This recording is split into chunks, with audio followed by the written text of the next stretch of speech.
네, 뷰티풀 인터뷰 시간입니다. 자, 오늘은 연금 박사 이영주 센터장님을 모시고 연금에 관련된 여러 가지 이야기를 들어보도록 하겠습니다. 네, 센터장님 반갑습니다. 반갑습니다. 네. 연금 박사 이영주입니다. 네. 저희 채널에 이제 여러 번 나오셔가지고 많은 좋은 얘기 해주고 계시는데요. 네.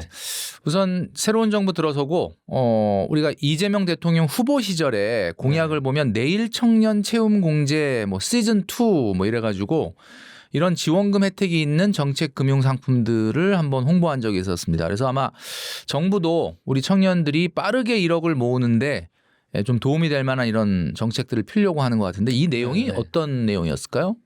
뭐 일단 그 과거 정부에서 청년 도약 계좌라고 해가지고 월 70만 원씩 이렇게 납입을 하게 되면 이자도 높고 국가에서 지원도 해주고 그런 게 있었잖아요. 네. 근데 이제 그 정책에 대해서 좀 차별화돼서 이번 정부에 조금 더 새로운 정책을 내놓는 것 같습니다.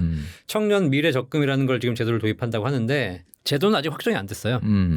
그래서 이제 뭐 내용이 어떻게 나올지 모르겠지만 전 정부보다는 훨씬 더 좋은 방향으로 나오지 않을까. 그래서 일단은 지금 정부의 정책 기조가 좀 어려운 청년들이라든가 서민들을 복지를 통해서 많이 지원해 주자는 정책이잖아요. 네. 그래서 우리 청년들이 돈 마련하는데 좀 도움 될 수 있도록 좀 또 본인이 한 만큼에다가 추가로 더 얹어서 국가가 지원해 주는 정책을 좀 만들어낼 것 같습니다. 자, 우리 이영주 박사님께서 직접 운영하고 계시는 채널에서 네. 그 8월에 당장 만들어야 할 고금리 통장이 있다 이렇게 말씀해 주셨는데 네. 그건 어떤 걸까요? 일단 고금리 통장 아니고요. 통장 아니고 고금리 연금. 저는 연금 박사니까 그렇죠. 예. 통장 펀드 아니고요. 예, 연금 예스 이렇게 보시면 되겠습니다. 네. 이게 뭐냐면 지금 이제 우리나라가 그 금리가 과거에 몇 년 동안 좀 올라왔다가 다시 약간 좀 하락하는 추세가 있고 네. 또 미국의 기준금리도 계속 인하한다는 얘기가 나오고 있잖아요. 네. 이게 아무래도 예금이라든가 적금, 연금 뭐 이런 상품들이 금리 영향을 받을 수밖에 없습니다. 그래서 이 연금들도 내신 보험료에 일정한 수익을 지급해서 연금을 드리는 구조인데 과거에 이제 금리가 올라가면서 이 연금들의 최저 보증 금리가 올라가기 시작했어요. 그래서 뭐 한 5%대 보증을 하다가 6%, 7%, 8%까지도 이렇게 보증하는 연금들이 나오고 있습니다. 물론 연금이기 때문에 이게 그냥 일반 저축으로 생각하시면 안 되고 내가 불려서 연금으로 받아야 되는 조건이죠. 그런데 이제 최근에 이제 금리 인하 얘기가 계속 나오고 또 미국도 지금 금리 인하를 시사하고 있고 이러다 보니까 연금들도 마찬가지 계속 높은 금리를 주기가 쉽지 않거든요. 그렇죠. 이게 사실 일반적인 은행 적금이나 예금은 1년 만기, 2년 만기이기 때문에 설령 높은 금리를 받아도 1년, 2년 뒤에는 만기가 돼서 찾아야 되니까 그다음 다시 재가입을 해야 되기 때문에 그 당시에 또 금리를 바꿔서 조정할 수가 있거든요. 근데 연금은 그렇잖아요. 연금은 가입 시점에 확정된 약관에 보증된 금리를 평생 정해진 기간 동안 보증해 줘야 되는 거잖아요. 그렇죠. 그렇기 때문에 실제로 고금리 때 가입하신 분들은 그 금리를 계속 받는 거지만 금리가 낮아진 이후에 가입하신 분들은 낮은 금리를 적용받게 됩니다. 그래서 이게 조건이 좀 차이가 커요. 아무래도 이제 금리가 계속 인하될 가능성이 크다. 그래서 지금 막 발표가 나온 건 아니지만 결국 올해 하반기가 되면 연금들의 수익률도 떨어지지 않겠냐. 그래서 이런 최저보증 연금들을 하실 계획이 있으신 분들은 이제 8월 달에 하시면 될 것 같고 그때 이제 최저보증이 지금 현재 가장 높은 금리가 8%예요. 그러니까 이런 얘기가 나오더라고요. 8월 달에 8% 연금을 가입하면 팔팔한 노후를 보낼 수 있다. 외우기가 딱 쉽네. 8월 달 네. 안으로 8% 최저 보증 이율 연금을 가입하면 팔팔하게. 네. 그리고 이제 이게 뭐 연말에 가면 갈수록 뭐가 다 밀리잖아요. 그냥 몰리고 이러면 그때 가서 하려고 하면 좀 막 갑자기 클로즈가 된다거나 어려워지는 게 많아요. 그래서 좀 이렇게 기왕 연금을 준비하실 계획이 있으신 분들은 이제 한 8, 9월 달에 하시는 게 좋을 것 같다. 근데 실제로 최저 보증 8%짜리 연금이 있습니까? 네, 있습니다. 근데 이제 다만 연복리가 아니고 연달리인데요. 낸 돈에 대해서 달리로 8%를 꾸준하게 쌓아주는 거거든요. 그래서 나중에 연금으로 받는 건데 그러니까 사실 우리 김경필 리더님은 이제 금융 전문가이시지만 잘 이제 이런 부분이 이해가 안 갈 수 있어요. 이게 그냥 내가 이렇게 이해하신 분도 계세요. 그럼 내가 낸 돈에 8% 이자를 계속 받는구나. 이것이 아닙니다. 내가 낸 돈에 8%를 쌓아서 예를 들면 내가 낸 원금은 1억인데 이자가 쌓여서 2억이 됐어요. 이 2억을 단 한 푼도 찾을 수 없어요. 반드시 종신연금으로만 받아야 돼요. 그러니까 결국은 조건이 딸려 있긴 조건이 하네요. 딱 붙어 있습니다. 이 조건을 지키지 않으면 사실 어떻게 보면 더 큰 손실이 발생할 수 있어요. 발생할 수도 있고. 그렇다고 해도 그런 컨셉에 맞는 분들한테는 굉장히 좋은 혜택일 수가 있네요. 그렇죠. 그러니까 뭐 국민연금, 퇴직연금, 연금을 준비해야 되겠다. 근데 내가 개인적인 연금이 부족하다라고 하신 분들이 선택할 수 있는 대안. 제가 한 20년간 연금을 이제 상품을 봐왔는데 지난 20년간 나와 있던 연금 중에서 가장 고스펙의 연금이라고 보시면 돼요. 그러니까 연금을 종신연금으로 선택하시려고 하는 분들한테는 딱 맞을 수 있는 굉장히 좋은 혜택의 상품이다 이런 말씀을 네. 해주셨고, 자 대한민국 직장인들의 평균 은퇴 나이가 뭐 사실 우리가 정년 사회적 정년은 그보다 훨씬 뒤늦게 있지만 50대에 은퇴하는 분들이 많다라고 합니다. 네. 만약에 지금까지 꾸준히 연금을 준비를 해왔다면은 50대 연금 계좌에 어느 정도 자산이 이렇게 있어야 당장 은퇴하더라도 평생 먹고 사는데 문제가 없을까? 이런 거 궁금해하시는 분들이 많거든요. 그냥 정답부터 찍어드릴게요. 그냥 내가 연금 계좌 혹은 뭐 은퇴 계좌에 1억이 있으면 1억이 있으면 월 50만 원씩 평생 받을 수 있는 구조를 만들 수 있습니다. 아 1억당 50만 원 이렇게 이해하면 되나요? 네. 물론 이제 조금 일찍 은퇴하신 분들은 오래 받아야 되기 때문에 뭐 1억당 50만 원이 한 45로 떨어지기도 하고 좀 늦춰 받으신 분들은 더 올라가기도 하고 그다음에 또 1억을 가지고 연금계좌에서 운영하면서 수익을 잘 내시는 분들은 뭐 4% 법칙이라는 게 있잖아요. 네. 뭐 연간 4%를 계속 낼 수 있으면 원금을 보존하면서 수익으로 살 수 있지 않습니까? 뭐 이런 여러 가지 옵션들이 있는데 그것과 관계없이 그냥 내가 원금을 소진하면서 평생 받을 수 있는 구조로 만든다라고 가정했을 때 러프하게 1억당 50. 그러면 내가 한 달에 100만 원 연금이 필요하다. 그러면 연금 계좌에 2억 2억. 있으면 되고요. 만약에 500만 원 필요하다. 연금 계좌에 10억 만들어 두시면 됩니다. 근데 그 지금 대표님이 얘기해 주신 나이대는 60세를 기준으로 한 건가요? 보통 일반적으로 60세 은퇴를 기준으로 보면 좋고요. 만약에 진짜 50세 은퇴하겠다. 그럼 조금 더 많은 더 많이 금액을 들어가야 되는 준비하셔야 거고. 되는 거죠. 깔끔하게 정리가 됩니다. 1억당 50만 원 정도를 생각하시면 된다. 이렇게 말씀해 주셨고요. 500만 원 필요하면 그러면 10억 정도 연금 계좌에 있으면 네. 된다. 근데 이제 그럼 10억을 어떻게 마련하냐라고 얘기하시겠지만 사실 우리가 이제 국민연금도 준비해 왔고 퇴직금도 다 있잖아요. 국민연금만 제대로 준비해 오신 분들이 뭐 100만 원에서 200만 원 받거든요. 그리고 개인적으로 따로 준비하신 분도 있기 때문에 내가 한 달에 500만 원 받아야 되는 것을 무조건 개인 연금 계좌에서만 준비하신다고 생각하면 좀 부담스러우실 거예요. 근데 다른 연금과 포트폴리오를 짜서 부족한 부분을 개인 연금 계좌로 메운다. 이렇게 생각하시면 되겠습니다. 네. 우리가 항상 뭐 좀 전에도 얘기해 주셨던 것처럼 월 500만 원 평생 연금 이게 이제 어떻게 보면은 가장 많은 분들이 궁금해하고 하는 그런 부분인데 네. 지금 설명해 주신 대로 이제 연금 계좌 10억 정도면 된다 이렇게 말씀해 주셨는데 이게 그러니까 연금으로만 받는다면 이제 10억인데 꼭 뭐 연금으로만 할 필요는 없지 않겠습니까? 네. 예, 그러니까 연금 계좌를 활용해서 이 500만 원 월 평생 월급을 탈 수 있는 포트폴리오를 짠다면 우리 대표님이 한번 추천해 주신다면 어떤 상품들을 사 모으는 게 좋을까요? 네. 일단 연금 계좌로만 월 500만 원 만드는 거는 일반인에게 쉽지 않습니다. 그렇죠. 예. 네, 어려워요. 그러니까 아까 말씀드린 대로 국민연금이라든가 뭐 퇴직금, 그다음에 따로 주택연금 이런 것들을 좀 제외하고 순수하게 연금 계좌로 추가로 만들어야 될 목표를 먼저 세우시는 거예요. 그러면 사실 다른 부분의 연금들이 최소한 절반 정도는 커버가 되기 때문에 연금 계좌로 한 200에서 300 정도를 내가 연금을 만들겠다라고 하시면 되고요. 연금 계좌라는 것이 우리가 보통 IRP, 연금 저축 이런 거 얘기하시는 거거든요. 여기에 꾸준하게 한 달에 내가 뭐 30만 원이든 50만 원이든 뭐 최대로 연간 1,800만 원까지 넣으실 수 있잖아요. 그래서 어떤 상품을 사느냐? 이제 그걸 봤더니 최근에 이제 여러 가지 방송들에서 연금 계좌로 수익을 낼 수 있는 상품들을 추천드리고 있더라고요. 뭐 일단 주식은 살 수 없습니다. 연금 계좌에선 대신에 이제 ETF를 살 수가 있죠. ETF도 뭐 여러 가지 ETF가 있지만 그중에서 뭐 고배당 ETF 뭐 이런 것들도 많이 사시거든요. 네. 자, 근데 제가 봤더니 그걸 사시는 분들이 계속 샀다 팔았다를 해. 그리고 바꿔. 그러니까 좀 이게 좋다 그러면 이쪽으로 갔다가 또 갑자기 전기차가 좀 이쪽으로 갔다가 또 뭐 고배당으로 갔다가 이렇게 하는 거예요. 네. 근데 우리가 아시다시피 이렇게 금융상품을 사고 팔고 하는데 거기에 더 많은 비용과 시간 노력이 들어가잖아요. 네네. 저는 이렇게 생각합니다. 주식 투자를 하는 것은 100m 달리기라고 생각해요. 그래서 내가 단기적으로 수익을 내야 됩니다. 그러니까 공부를 하고 매수 매도를 통해서 수익을 늘려가는 작업이 필요하죠. 네. 그런데 연금 계좌는 100m 달리기가 아니고 연금 계좌는 마라톤이다. 마라톤.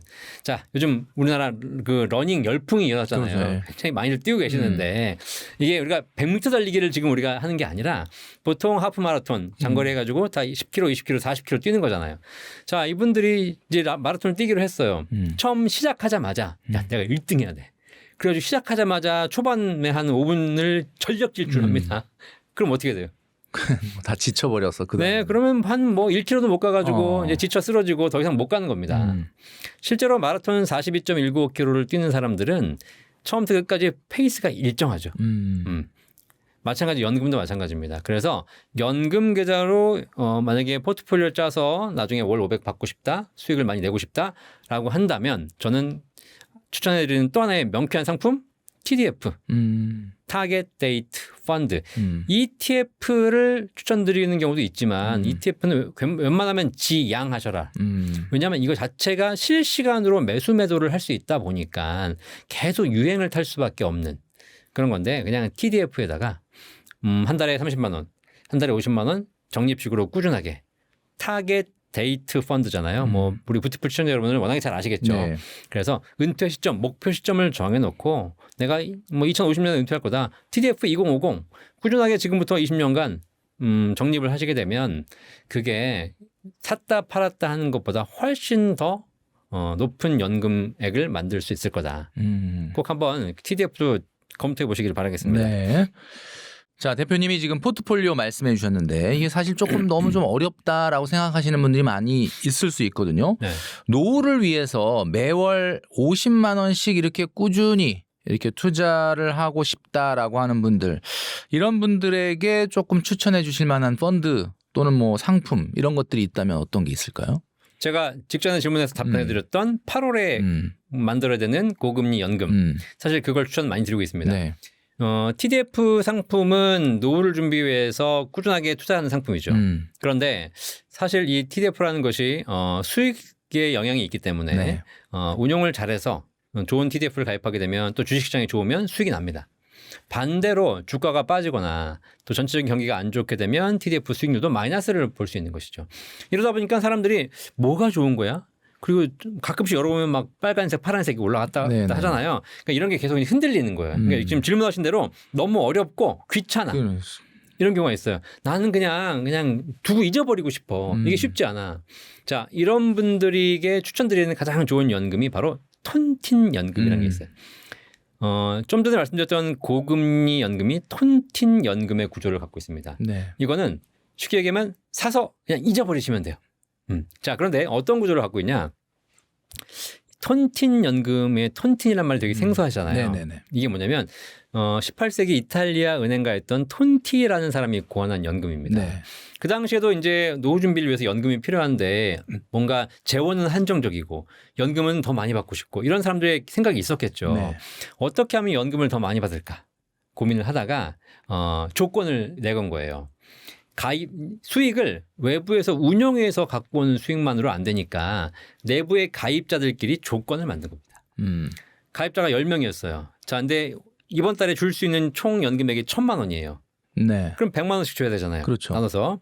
그런데 자, 지금은 100만 원씩 드리겠습니다. 그런데 한 분이 돌아가시면 돌아가신 경우에는 그분 건 지급하지 않고 그분 걸 남은 분에게 지급하겠습니다. 라는 조건을 만든 겁니다. 자, 그럼 이제 어떤 일이 벌어지냐면 지금은 10명이 생존해 계시니까 100만 원씩 받으세요. 어차피 한 달에 1,000만 원씩 재원이 들어오는 건 똑같아요. 네. 다음 다음 달에 한 분이 돌아가셨어요. 자, 이제 9명 남았죠. 그럼 9명에서 1,000만 원 나눠 갖는 거죠. 그러면 110만 원씩 받겠죠. 네. 그 다음 달에 한 분 더 돌아가셨어요. 그러면 이제 1,000만 원을 8명이 나눠 가져야 되니까 125만 원씩 받게 됩니다. 결국은 오래 사시는 분들이 상대적으로 오래 살지 못한 분의 돈을 좀 수혜를 받는 그런 구조죠. 그렇죠. 네, 이런 구조가 나오는 겁니다. 이게 이제 톤틴의 그 구조였어요. 네. 근데 이게 이제 사망을 담보로 하다 보니까 약간의 그 뭔가 찝찝하잖아요. 그렇죠. 예. 그래서 올해는 못 갔습니다. 그래서 이 톤틴의 구조라는 게 바로 뭐냐면 가입자 집단 내에서 일정한 조건을 두고 그 조건을 달성한 사람들이 더 많은 돈을 가져가고 조건에 달성하지 못한 사람들이 좀 놓고 가는 이 구조가 톤틴 구조인데 이게 이제 우리나라에 들어오기 시작한 겁니다. 네. 최근 한 4, 5년 전부터 이 톤틴 연금 구조가 나오기 시작했고요. 네. 이 기획재정부에서도 이걸 조금 더 확대하기로 지금 했어요. 지금 나와 있는 톤틴 연금은 사망을 담보로 한 건 아니고요. 중도 해지를 조건으로 합니다. 아, 중도 해지하게 되면 좀 손실이 크군요. 그렇죠. 페널티가 더 큰 거죠. 그리고 그 페널티를 모아서 쭉 유지해서 연금 받으시는 분들에게 드리는 겁니다. 더 혜택을 드리는. 네. 그래서 사실 내가 중간에 해지할 거면 이 연금은 나에게 굉장히 불리한 상품이 되겠죠. 하지만 연금 받을 거면 훨씬 더 유리한 상품이 되고요. 이게 기존 연금에 비해서 연금액이 적게는 3, 40%, 네. 많게는 2배 가까이 연금액이 올라갑니다. 아, 2배요? 네. 그리고 실제로 지금 그 개발 중에 있는 연금이 있는데 아직 이게 승인은 받지 못했는데 한 2, 3년 후에 나올 것 같은데요. 네. 완전 톤틴 연금도 개발 중이에요. 네. 그러니까 죽으면 빵. 약간 그 들어보니까 지금 오징어 게임이 생각이 나. 네. 그게 뭐 기분 나쁠 수 있겠지만 저는 그렇게 생각해요. 세상이 오징어 게임이다. 어차피 주식도 오징어 게임이다. 그렇죠. 왜냐하면 누군가 잃은 돈을 내가 먹어가는 거니까. 그렇죠. 그렇죠. 자, 근데 그게 얼마나 합리적인 기준이냐의 문제인 거죠. 그래서 지금 그 고안되고 있는 개발 중에 있는 연금은 사망하시면 받을 수 있는 금액이 없는 대신 연금액이 지금보다 3배 올라갑니다. 그게 가능하거든요. 네. 자, 그럼 누가 이런 걸 가입하겠냐라고 생각하시겠지만 실제 미혼이신 분들, 미혼, 독신으로 사시는 분들, 뭐 자녀들에게 꼭 뭔가 재산을 물려줘야 될 필요가 그렇죠. 없다. 나 살다가 가면 이 세상은 어차피 끝인 사람들. 이 사람들이 내 집을 놔두고 가면 뭐 하겠습니까? 네. 내가 돌아가셔서 뭔가를 남기고 가면 뭐 하겠어? 있는 거 싹 쓰고 가야지. 그렇죠. 이런 분들에게 굉장히 좋은 상품이 되는 거고요. 이 톤틴이라는 제도가 되게 생소하시겠지만 사실 대한민국에 조선시대, 고려시대, 삼국시대부터 있었던 제도예요. 개라고 하죠. 개. 개. 우리가 많이 익숙한. 개가 사실 톤틴 구조입니다. 왜냐하면 한 달에 100만 원씩 10명에서 개를 해요. 1,000만 원을 만들지 않습니까? 개돈을. 네. 그래가지고 이제 순번을 정해서 주잖아요. 네. 개 순번이 1번도 있고 2번도 있고 말번도 있지 않습니까? 근데 1,000만 원 가지고 걷어가지고 1번에게 1,000만 원 주지 않습니다. 네. 너는 빨리 가져가니까 너는 800만 원만 가져가. 2번은 850 가져가. 3번은 900 가져가. 이렇게 가져가다가 마지막 10번째 가져가는 친구는 1,200을 가져가게 돼요. 네. 말번이 가장 많이 갖고 가는 이유는 가장 늦게 갖고 왔기 때문이고 그 말번이 얻게 되는 200만 원의 추가 수익은 제일 급전이 필요해서 제일 빨리 가져가는 사람에게서 갖고 오는 구조가 됩니다. 네. 이런 사실 다양한 이제 연금 상품들이 개발되고 있고 제가 보기엔 앞으로 더 좋은 연금들이 나올 것 같으니까 우리 구독자 여러분들께서 노후 준비가 필요하다. 그러면 이렇게 연금에 대해서 관심 가지시고 좀 촉각을 곤두세우고 있으시면 적은 돈으로도 더 많은 연금 받을 수 있는 구조들이 나올 것 같고요. 이런 연금들은 지금 우리 질문에 다시 요지로 돌아가면 투자 수익에 대한 고민을 하실 필요는 없어요. 왜냐하면 유지만 하면 되는 거니까 조건만 지키면 되는 거니까. 내가 그 조건에서 탈락되지만 않으면은 높은 수혜를 받을 수가 있다. 네. 자, 대한민국 직장인들의 평균 퇴직금은 뭐 1억 정도밖에는 안 된다라고 합니다. 네. 대표님의 채널에서도 1억으로 평생 마르지 않는 현금 흐름을 만드는 방법 이런 걸 소개해 주셨던 영상이 있던데 네. 그게 어떤 내용이었는지 좀 얘기해 주시죠. 젊은 사람들은요. 네. 지금처럼 한 달에 50만 원, 30만 원 꾸준하게 불입을 해서 적립식 투자 저축을 통해서 노후 준비할 수 있죠. 그래서 이건 젊은 분들에게 해당되는 얘기입니다. 네. 그런데 제 방송을 보시는 구독자들도 그렇고 우리 지금 사회가 고령화돼 가면서 네. 베이비붐 세대들이 은퇴하고 있잖아요. 네네. 이분들이 대부분 다 50대, 60대거든요. 네. 자, 이분들에게는 시간은 없어요. 앞으로 5년, 10년 있으면 이제 은퇴를 해서 연금을 받아야 될 겁니다. 네네. 자, 그런데 시간은 없는 대신 쌓아놓은 돈은 있어.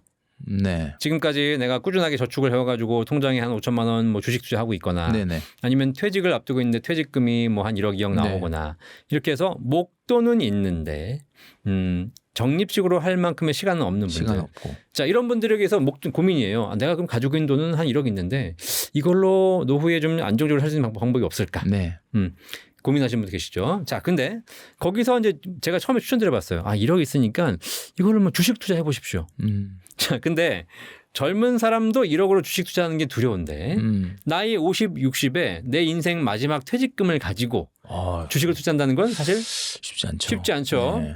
지금 국가에서 퇴직금을 가지고 디폴트 옵션 이런 걸 통해서 계속 투자 비중을 높여라라고 계속 권장을 하고 있어요. 네. 근데 중요한 건 20, 30대는 그렇게 할 수 있어. 근데 그들은 아직 퇴직금이 거의 없잖아요. 네네. 근데 정작 퇴직금을 쌓아놓고 있는 5, 60대들은 국가에서 하라고 해도 그 두려운 거예요. 불안한 거죠.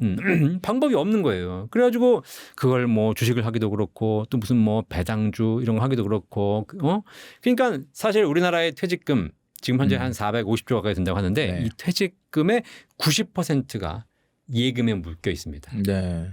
그러니까 수익률이 낮죠. 네. 한 1, 20%만 가지고 그냥 깨작깨작 하면서 수익을 내보려고 했는데 이것도 좀 하다가 손실 놓으면은 놀라가지고 안 하시는 거예요. 그래서 제가 이제 제안 드린 게 뭐냐면 1억을 가지고 바로 연금으로 받을 수 있는 일시납 이런 연금들이 있습니다. 목돈을 맡겨서 나중에 연금으로 받을 수 있는 상품들이 있어요.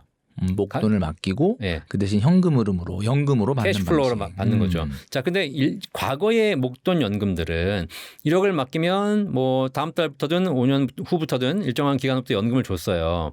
근데 얘가 금리가 낮아. 금리가 낮아가지고 실제 연금액이 얼마 안 되는 거예요. 네. 그러다 보니까 뭐 연금을 받긴 받는데 너무 금리가 낮으니까 실제 의미가 없죠. 그래서 지금 나와 있는 연금들이 이제 여러 가지 나오고 있는데 네. 그중에 뭐가 나오고 있냐면 달러 연금이 나오고 있어요. 달러 연금. 달러 연금. 이제 1억인데 이걸 달러로 환전해 가지고 달러 자산으로 들어가는 거죠. 네. 자, 그럼 우리가 이제 애써 달러로 바꿨으니까 한국에 있을 이유가 없잖아요. 그렇죠. 그래가지고 이 회사가 이 달러를 가지고 미국 채권을 삽니다. 자, 근데 채권이라는 것이 기준금리 연동하잖아요. 네네. 자, 우리나라 금리가 높을까요? 미국 금리가 높을까요? 지금 현재는 미국이 높죠. 그렇죠. 우리나라가 지금 현재 2.5인데 네. 미국은 4.5예요. 거의 더블입니다. 그러네요. 그러니까 똑같이 달러를 바꿨다면 미국에 가서 채권을 사고 투자했더니 수익률이 훨씬 더 높게 나는 거예요. 네. 그리고 이런 것들을 바로바로 내가 연금처럼 받을 수도 있는 것이고 네.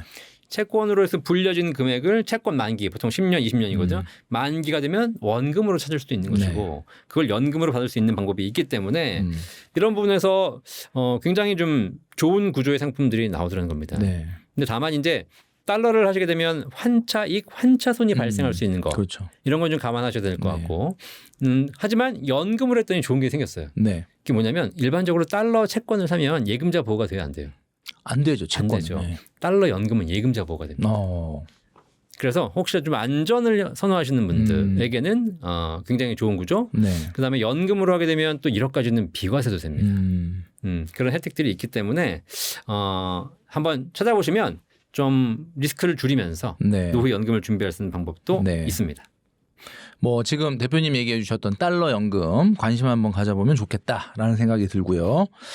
이번에 이제 이재명 정부가 정책으로 국민연금 제도를 좀 바뀌는 부분들 있다라고 하는데 좀 꼭 주의해야 될 점이 있다라고 합니다. 그리고 이제 그런 것들이 어떤 거가 있는지 한번 대표님 좀 얘기를 해 주시죠. 모든 제도가 우리나라 지금 법 규정인데 네. 우리나라 지금 법이 굉장히 복잡하거든요. 그렇죠. 지금 약간 좀 지저분합니다. 여기도 있고 저기도 있고. 그러니까 하나를 바꿨어. 그랬더니 이 바꾼 것 때문에 다른 걸 싹 바꿔줘야 돼요. 네네. 근데 그걸 잘 모르면 어서 사고가 설 줄 몰라. 네. 이런 경우가 발생하거든요.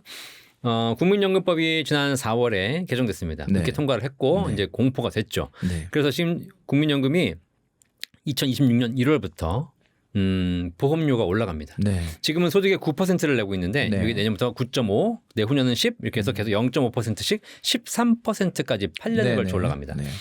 그리고 연금 받는 금액을 표시하는 게 소득 대체율인데 네. 이게 원래는 떨어져야 되는데 내년에 한 번 43%로 올라가고요. 그게 꾸준하게 앞으로 유지가 됩니다.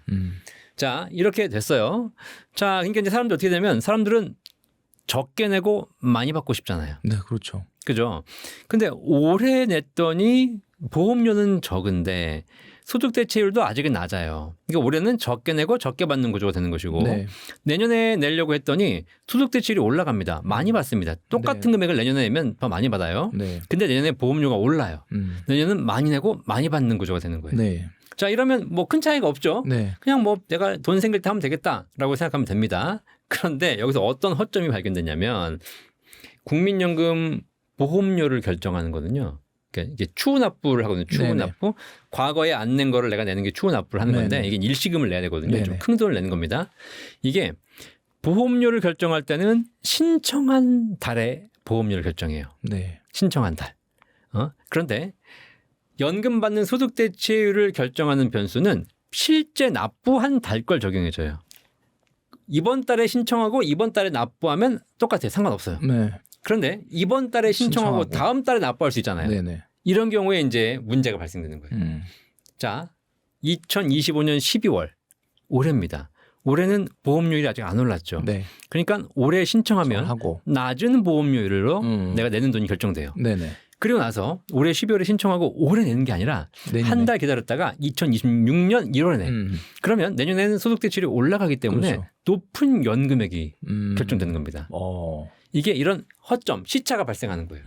그 올해 12월에 신청하고 내년 1월에 납부하시게 되면 적게 내고 많이 받는 구조가 나옵니다. 지금 이 방송을 보시는 많은 분들 중에 국민연금에 새롭게 가입을 하시려고 한다 그러면 요 팁을 좀 활용을 하셔도 근데 되겠네요. 이게 국민연금을 매달 내시는 건 차이가 없어요. 음. 어차피 그냥 매달 내는 거기 때문에 그러니까. 큰 영향이 없는데 추후 납부라고 해서 추후 과거에 납부. 못 냈던 금액을 뭐 1,000만 원, 2,000만 원, 3,000만 원 한 번에 내시는 분들은 네네. 이건 일회성으로 끝나는 거거든요. 이분들에게는 굉장히 큰 영향이 있는 겁니다. 네. 굉장히 좀 꿀팁일 수 있으니까 추후 납부를 염두에 두고 계신 분들은 꼭 좀 활용을 하시면 좋겠다. 그런데 네. 여기서 중요해. 네. 그래서 이게 다 알려졌어. 그래가지고 이번에 법이 또 바뀝니다. 국가에서. 그래서 법을 어떻게 바꿨냐면 이런 걸 못하게 하기 위해서 12월에 납부 신청하는 사람들은 12월에 신청하는 사람들은 12월 보험료를 적용하는 것이 아니라 1월 보험료로 강제적으로 적용하겠다라고 지금 법이 개정안이 나왔습니다. 그러면 11월 신청하면 안 됩니까? 네. 야, 역시 돈 머니 트레이너 바로 알아. 12월에 신청하면 됩니다. 자, 근데 11월에 신청하고 12월에 납부하면 어차피 똑같아요. 똑같으니까 네, 1월에. 11월에 신청하고 11월에 신청하면 근데 1월에 낼 수는 없어요. 12월까지는 내야 돼요. 그렇죠. 그런데 국민연금에 무슨 제도가 있냐면 분납 제도가 있어요. 분납. 11월에 신청하고 내년 1월부터 분납을 하면 돼요. 사실 피해갈 수 있는 이런 또 방법이 다 방법이 있군요. 네, 그러니까 뭐 뛰는 놈이 나는 놈이 있다. 네. 근데 아까도 말씀해 주셨던 것처럼 이 법 개정을 이제 그때그때마다 이렇게 어떻게 보면 찔끔찔끔 하다 보니까 좀 이렇게 허점들이 생기고 좀 복잡해지는 것 같습니다. 네네네. 네. 자, 정부가 퇴직연금을 의무화하는 방안을 추진 중이다라고 합니다. 네. 앞으로 퇴직금을 일시금으로 받을 수도 없고 이제 반드시 퇴직연금 계좌에 옮겨서 받아야 된다라고 하는데 이거 뭐 사실입니까 이게? 근데 이제 앞으로는 그걸 의무화하겠다는 거죠. 자, 그런데 이제 이런 이야기가 나오니까 뭐 여기저기서 뭐 어떤 얘기가 나오냐면 퇴직금은 앞으로 일시금 받을 수 없고 무조건 연금으로 받아야 된다. 국가가 그렇죠. 강제한다. 이런 이야기들이 나오더라고요. 이거는 가짜 뉴스. 아, 가짜 뉴스. 잘못된 정보. 자, 왜냐하면 이건 이제 그 기본적인 로직을 이해하셔야 돼요. 우리나라가 원래 퇴직연금 제도가 없었고 그렇죠. 옛날에는 퇴직금만 있어요. 퇴직금은 연금이 아니라 그냥 퇴직하면 목돈 일시금 받아가시는 거죠. 네네네. 근데 이제 이렇게 일시금 받으신 분들이 퇴직금 받아가지고 노후를 사는 게 아니라 갑자기 뭐 다 날리고 막 그래가지고 노후 준비가 안 되니까 국가가 2005년도에 지금으로부터 20년 전에 퇴직연금 제도를 도입해서 퇴직금을 일시금으로 받지 말고 연금으로 받으면 세제 혜택을 주겠다. 주겠다라고 해서 퇴직연금 제도를 만들어요. 그렇다고 퇴직금 제도를 없앤 게 아니라 이것과 이 두 개를 같이 공존시킨 거고 사실 의무가 아닙니다. 퇴직금 자체를 하는 건 의무지만 반드시 퇴직연금을 해야 되는 건 아니에요. 이제 그렇게 쭉 20년이 흘러왔어요. 네. 그래서 퇴직연금 제도도 지금 많이 하고 있습니다. 네네. 그래서 그런데 이제 보통 대기업들은 전부 퇴직연금 제도를 하고 있는데 진짜 좀 취약한 계층이 계시는 뭐 중소기업이라든가 소기업들은 잘 안 되는 거죠. 네네. 국가가 이제 이미 퇴직연금 제도를 많이 이전했으니 원래 있었던 퇴직금 일시금 받는 제도는 없애고 이 퇴직금을 전부 퇴직연금으로 일원화하겠다라고 이제 얘기를 한 거예요. 근데 퇴직금을 일시금 받는 거고 퇴직연금은 연금으로 받는 건데 퇴직금 일시금 받는 제도가 없어지면 앞으로는 무조건 연금으로 받아야 되냐? 이렇게 그 오해가 생긴 그런 거죠. 사실 이 퇴직연금 자체 내에서도 일시금도 받을 수 있고 연금도 받을 수 있어요. 근데 다만 국가는 일시금 받아가. 대신에 세금만 내면 돼. 원래 정해진 세금만 다 낼 거면 일시금 받아가도 되고 근데 연금으로 받아가게 되면 세금을 좀 깎아줄게.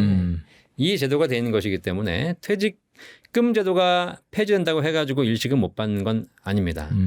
다만 이제 여러분들이 연금을 받을 것이냐 일시금 받을 것이냐 좀 정하실 필요가 있는 것이죠. 네. 네, 그러니까 그거는 좀 오해다. 네. 그러니까 퇴직 연금 제도로 퇴직 연금 계좌에서 받는다고 해도 일시금을 선택할 수는 있다. 다만 세금을 좀 조금 더 낼 뿐이다. 이렇게 우리가 이해하면 되겠네요. 그렇죠. 네. 자, 우리 대표님 채널에서 국민연금 납입 20년을 못 채웠을 경우에 생길 네. 수 있는 불이익에 대해서 이걸 좀 설명해 주신 영상이 있는데 네. 어떤 불이익이 있는지 좀 자세하게 얘기를 해 주시죠. 국민연금을 연금으로 받으려면 10년을 무조건 가입하셔야 됩니다. 네네. 120개월. 네. 10년을 가입하지 못하고 119개월까지 가입했다면 그냥 일시금 받고 끝나요. 연금 못 받습니다. 그래서 10년은 채우셔야 돼요. 자, 근데 이제 그러면 뭐 11년도 있고 12년도 있고 13년도 있잖아요. 그냥 내가 더 낸 만큼 연금액이 비례해서 올라갑니다. 그러면 국민연금을 19년 가입한 사람과 20년 가입한 사람은 어떤 차이가 있을까? 이게 차이가 크다는 거죠. 사실 비례해서 나는 차이 말고는 차이가 없습니다. 그러니까 예를 들면 19년 가입한 사람이 19만 원 받는다.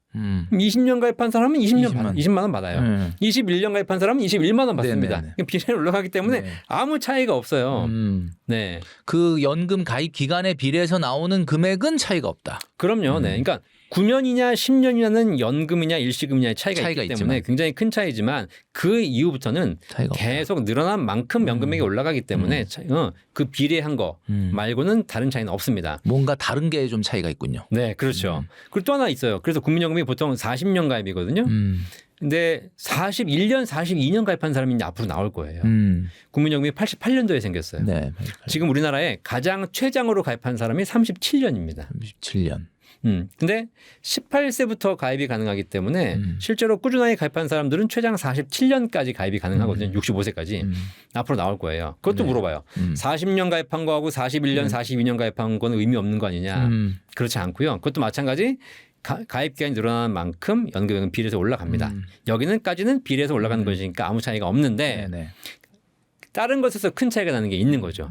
그게 바로 뭐냐면 유족연금입니다. 유족연금. 그러니까 가입자가 사망한 후에 가족에게 나가는 맞습니다. 연금. 네, 살아있을 때는 차이가 없는데 만약에 내가 받다가 돌아가셨어요.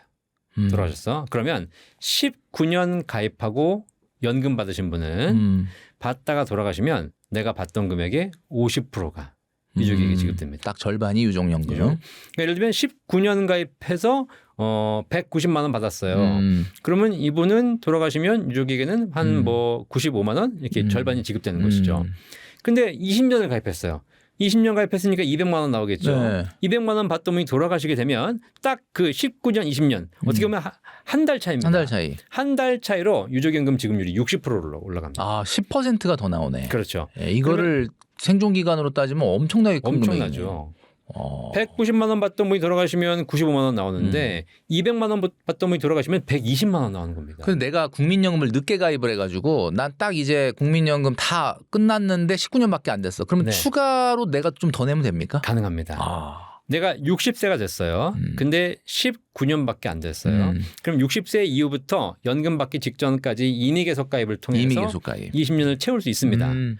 또 하나 더 중요한 거 내가 65세가 됐어. 이제 연금 받아야 돼. 근데 아직 19년이야. 이럴 수 있잖아. 그러니까. 재수 없이. 그것도 임의 가입, 계속 가입이 되나요? 그때 만약에 진짜 20년을 채워야 되겠다라고 하시게 되면 연금 개시를 하지 말고 1년 더 가입할 수 있습니다. 66세까지. 연금 개시를 1년 미루고 더 납입한다. 그렇죠. 네. 대신에 그냥 받게 되면 연기연금도 이런 제도를 혜택을 받을 수 있지만 그거 1년을 내가 미루게 되면 그 혜택은 못 받고요. 대신 1년은 더 내셔야 되는 거기 때문에 이런 부분은 가능하니까 충분히 한번 확인해 보실 필요가 있다. 유족연금에서 큰 차이가 날 수 있구나. 네. 우리가 보통 유족연금 하니까 대표님이 말씀해 주시는 것 중에서 갑자기 궁금한 게 공무원분들 같은 경우는 만약에 부부가 각각 공무원이다. 그러면은 원래 공무원도 연금이 유족연금이 있지 않습니까? 그렇죠. 뭐 70%인가요? 60%. 60%. 만약에 예를 들면 부부 중에 한 분이 먼저 돌아가시고 남은 공무원연금의 60%를 배우자에게 지급을 하죠. 네, 그렇죠. 근데 국민연금은 두 분이 다 똑같이 국민연금 가입했다 그러면 유족연금을 그대로 다 둘 다 수령할 경우 안 준다는 얘기가 있던데. 네, 공무원연금도 마찬가지예요. 음. 이게 국민연금과 공무원연금이 기본적으로 같은 제도를 베이스로 하고 있기 때문에 네네. 내가 국민연금이 있고 배우자도 국민연금이 있어요. 그럴 때 서로 오래 살면 각각 받을 수 있습니다. 그렇죠. 내가 공무원이고 배우자도 공무원이에요. 그럼 각각 공무원연금 살았을 때 다 받을 수 네. 있어요. 근데 문제가 뭐냐면 이렇게 부부가 같은 음. 직역에 있을 때 한 분이 돌아가시면 문제가 되는 거예요. 자, 내가 국민연금 받다가 돌아가셨어요. 내가 200만 원 받다가 사망을 네네. 했습니다. 그럼 내가 받던 금액의 60%. 60%. 그러니까 20년 간다. 이상인 경우에. 그렇죠. 그럼 120만 원이 배우자에게 지급될 거 아닙니까? 네네. 근데 배우자도 국민연금이 있어요. 네. 그럼 배우자 본인 연금과 돌아가신 분의 유족연금을 두 개를 다 받을 수 없어요. 아. 둘 중에 하나를 선택해야 돼요. 큰 금액을 선택하면 큰 되겠네요. 금액을. 근데 어떻게 선택하는 건지 정확한 기준은 유족연금을 받을 것이냐 아니면 본인 연금을 그대로 받을 받으면서 것이냐. 유족연금의 30%만 얹어 받을 것이냐. 이걸 선택하시는 거예요. 그러면 세 가지 방법이 있는 건가요? 두 가지. 두 가지. 일단 만약에 이분이 본인 연금액이 뭐 100만 원이라고 해보죠. 자, 그러면 돌아가신 분의 유족연금 받으면 120만 원이죠. 그죠? 이 120만 원 받을 것이냐 본인 건 포기하고 본인 건 포기하고. 아니면 본인 거 100만 원 받고 유족연금의 30%. 그러니까 120만 원의 30%거든요. 받던 금액의 30%가 아니라 받던 금액 유족연금의 30%이기 때문에 실제 63, 18%예요. 그것 중에 많은 금액을 선택을 해야 되겠네요. 예, 그럼 100 더하기 30% 얹으면 36만 원이에요. 136만 원이죠. 유족연금은 120이에요. 근데 이게 공무원 연금도 똑같습니까? 똑같습니다. 아, 그래요? 그럼 다만 국민연금이 더 불리하거나 이런 건 아니네요. 그렇죠. 공무원연금 같은 경우에는 공무원연금 좀 더 유리해요. 어떻게 되냐면 공무원연금은 만약에 포기하잖아요. 아까 그 국민연금은 유족연금의 30%를 드리는데 공무원연금은 유족연금의 50%를 드리기 때문에 공무원연금이 조금 더 설령 포기하다 하더라도 더 많이 받을 수 있는 게 있습니다. 공무원연금이 좀 유리한 편이고요. 약간. 그래서 그래서 부부가 같은 연금 체계를 갖고 있으면 이렇게 중복 수령이 안 되기 때문에 문제가 생겨요. 그런데 만약에 나는 국민연금인데 그렇죠. 배우자는 공무원연금이다. 이 경우가 대박이에요. 이거는 두 분 중에 각자 사시면 각자 받는 거죠. 네, 그렇죠. 근데 한 분이 돌아가셨을 때 이분의 유족연금이 지급되잖아요. 네. 국민연금 가입자가 사망해서 국민연금 유족연금이 지급되는데 배우자가 공무원이야. 둘 다 받을 수 있어요. 아, 그렇군요. 그러니까 사실 국민연금보다 또 공무원연금보다는 공무원연금과 국민연금의 부부 간의 조합이 가장 유족연금에서 유리하다. 그럼요. 네네. 이거 뭐 거꾸로도 마찬가지입니다. 공무원이 돌아가셔도 결국 국민연금 가입자가 받게 되면 두 개 다 받을 수 있는 구조가 되기 때문에 결혼도 이렇게 해야 된다. 결혼도 우리 공무원분들은 좀 민간 회사를 다니시는 분, 또 민간 회사 다니시는 분, 또 공무원분들하고 결혼하시면 좋겠다. 네. 자, 뭐 굉장히 좋은 이야기들, 또 꿀팁이 될 만한 이야기를 많이 해주셨습니다. 자, 국민연금 의무가입 기간이 종료되는 60세부터 연금 수령 시점인 65세까지 사실 이게 중간에 이렇게 붕 뜨는 기간이 5년이 있잖아요. 근데 요 기간 동안에 추가 납입을 고민하시는 분들이 굉장히 많다라고 합니다.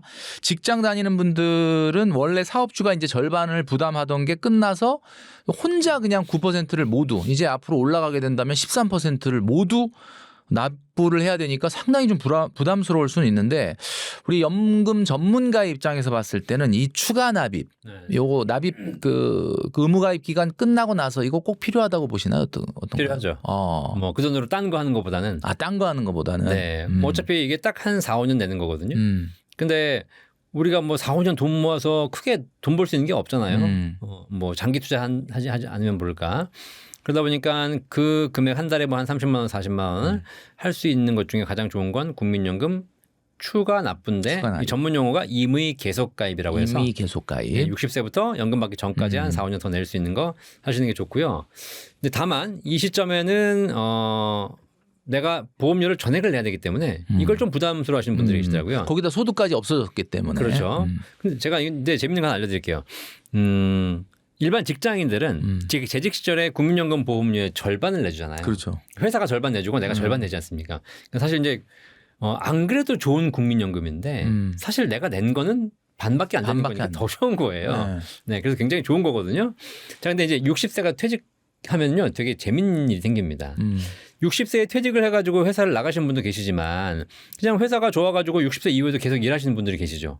뭐 그냥 뭐 계속 일하다 보니까 60세 넘은 거고 정년이 없이 계속 일하는 분들도 계십니다. 네. 자, 그러면 60세의 생일이 지나면 이상한 일이 벌어집니다.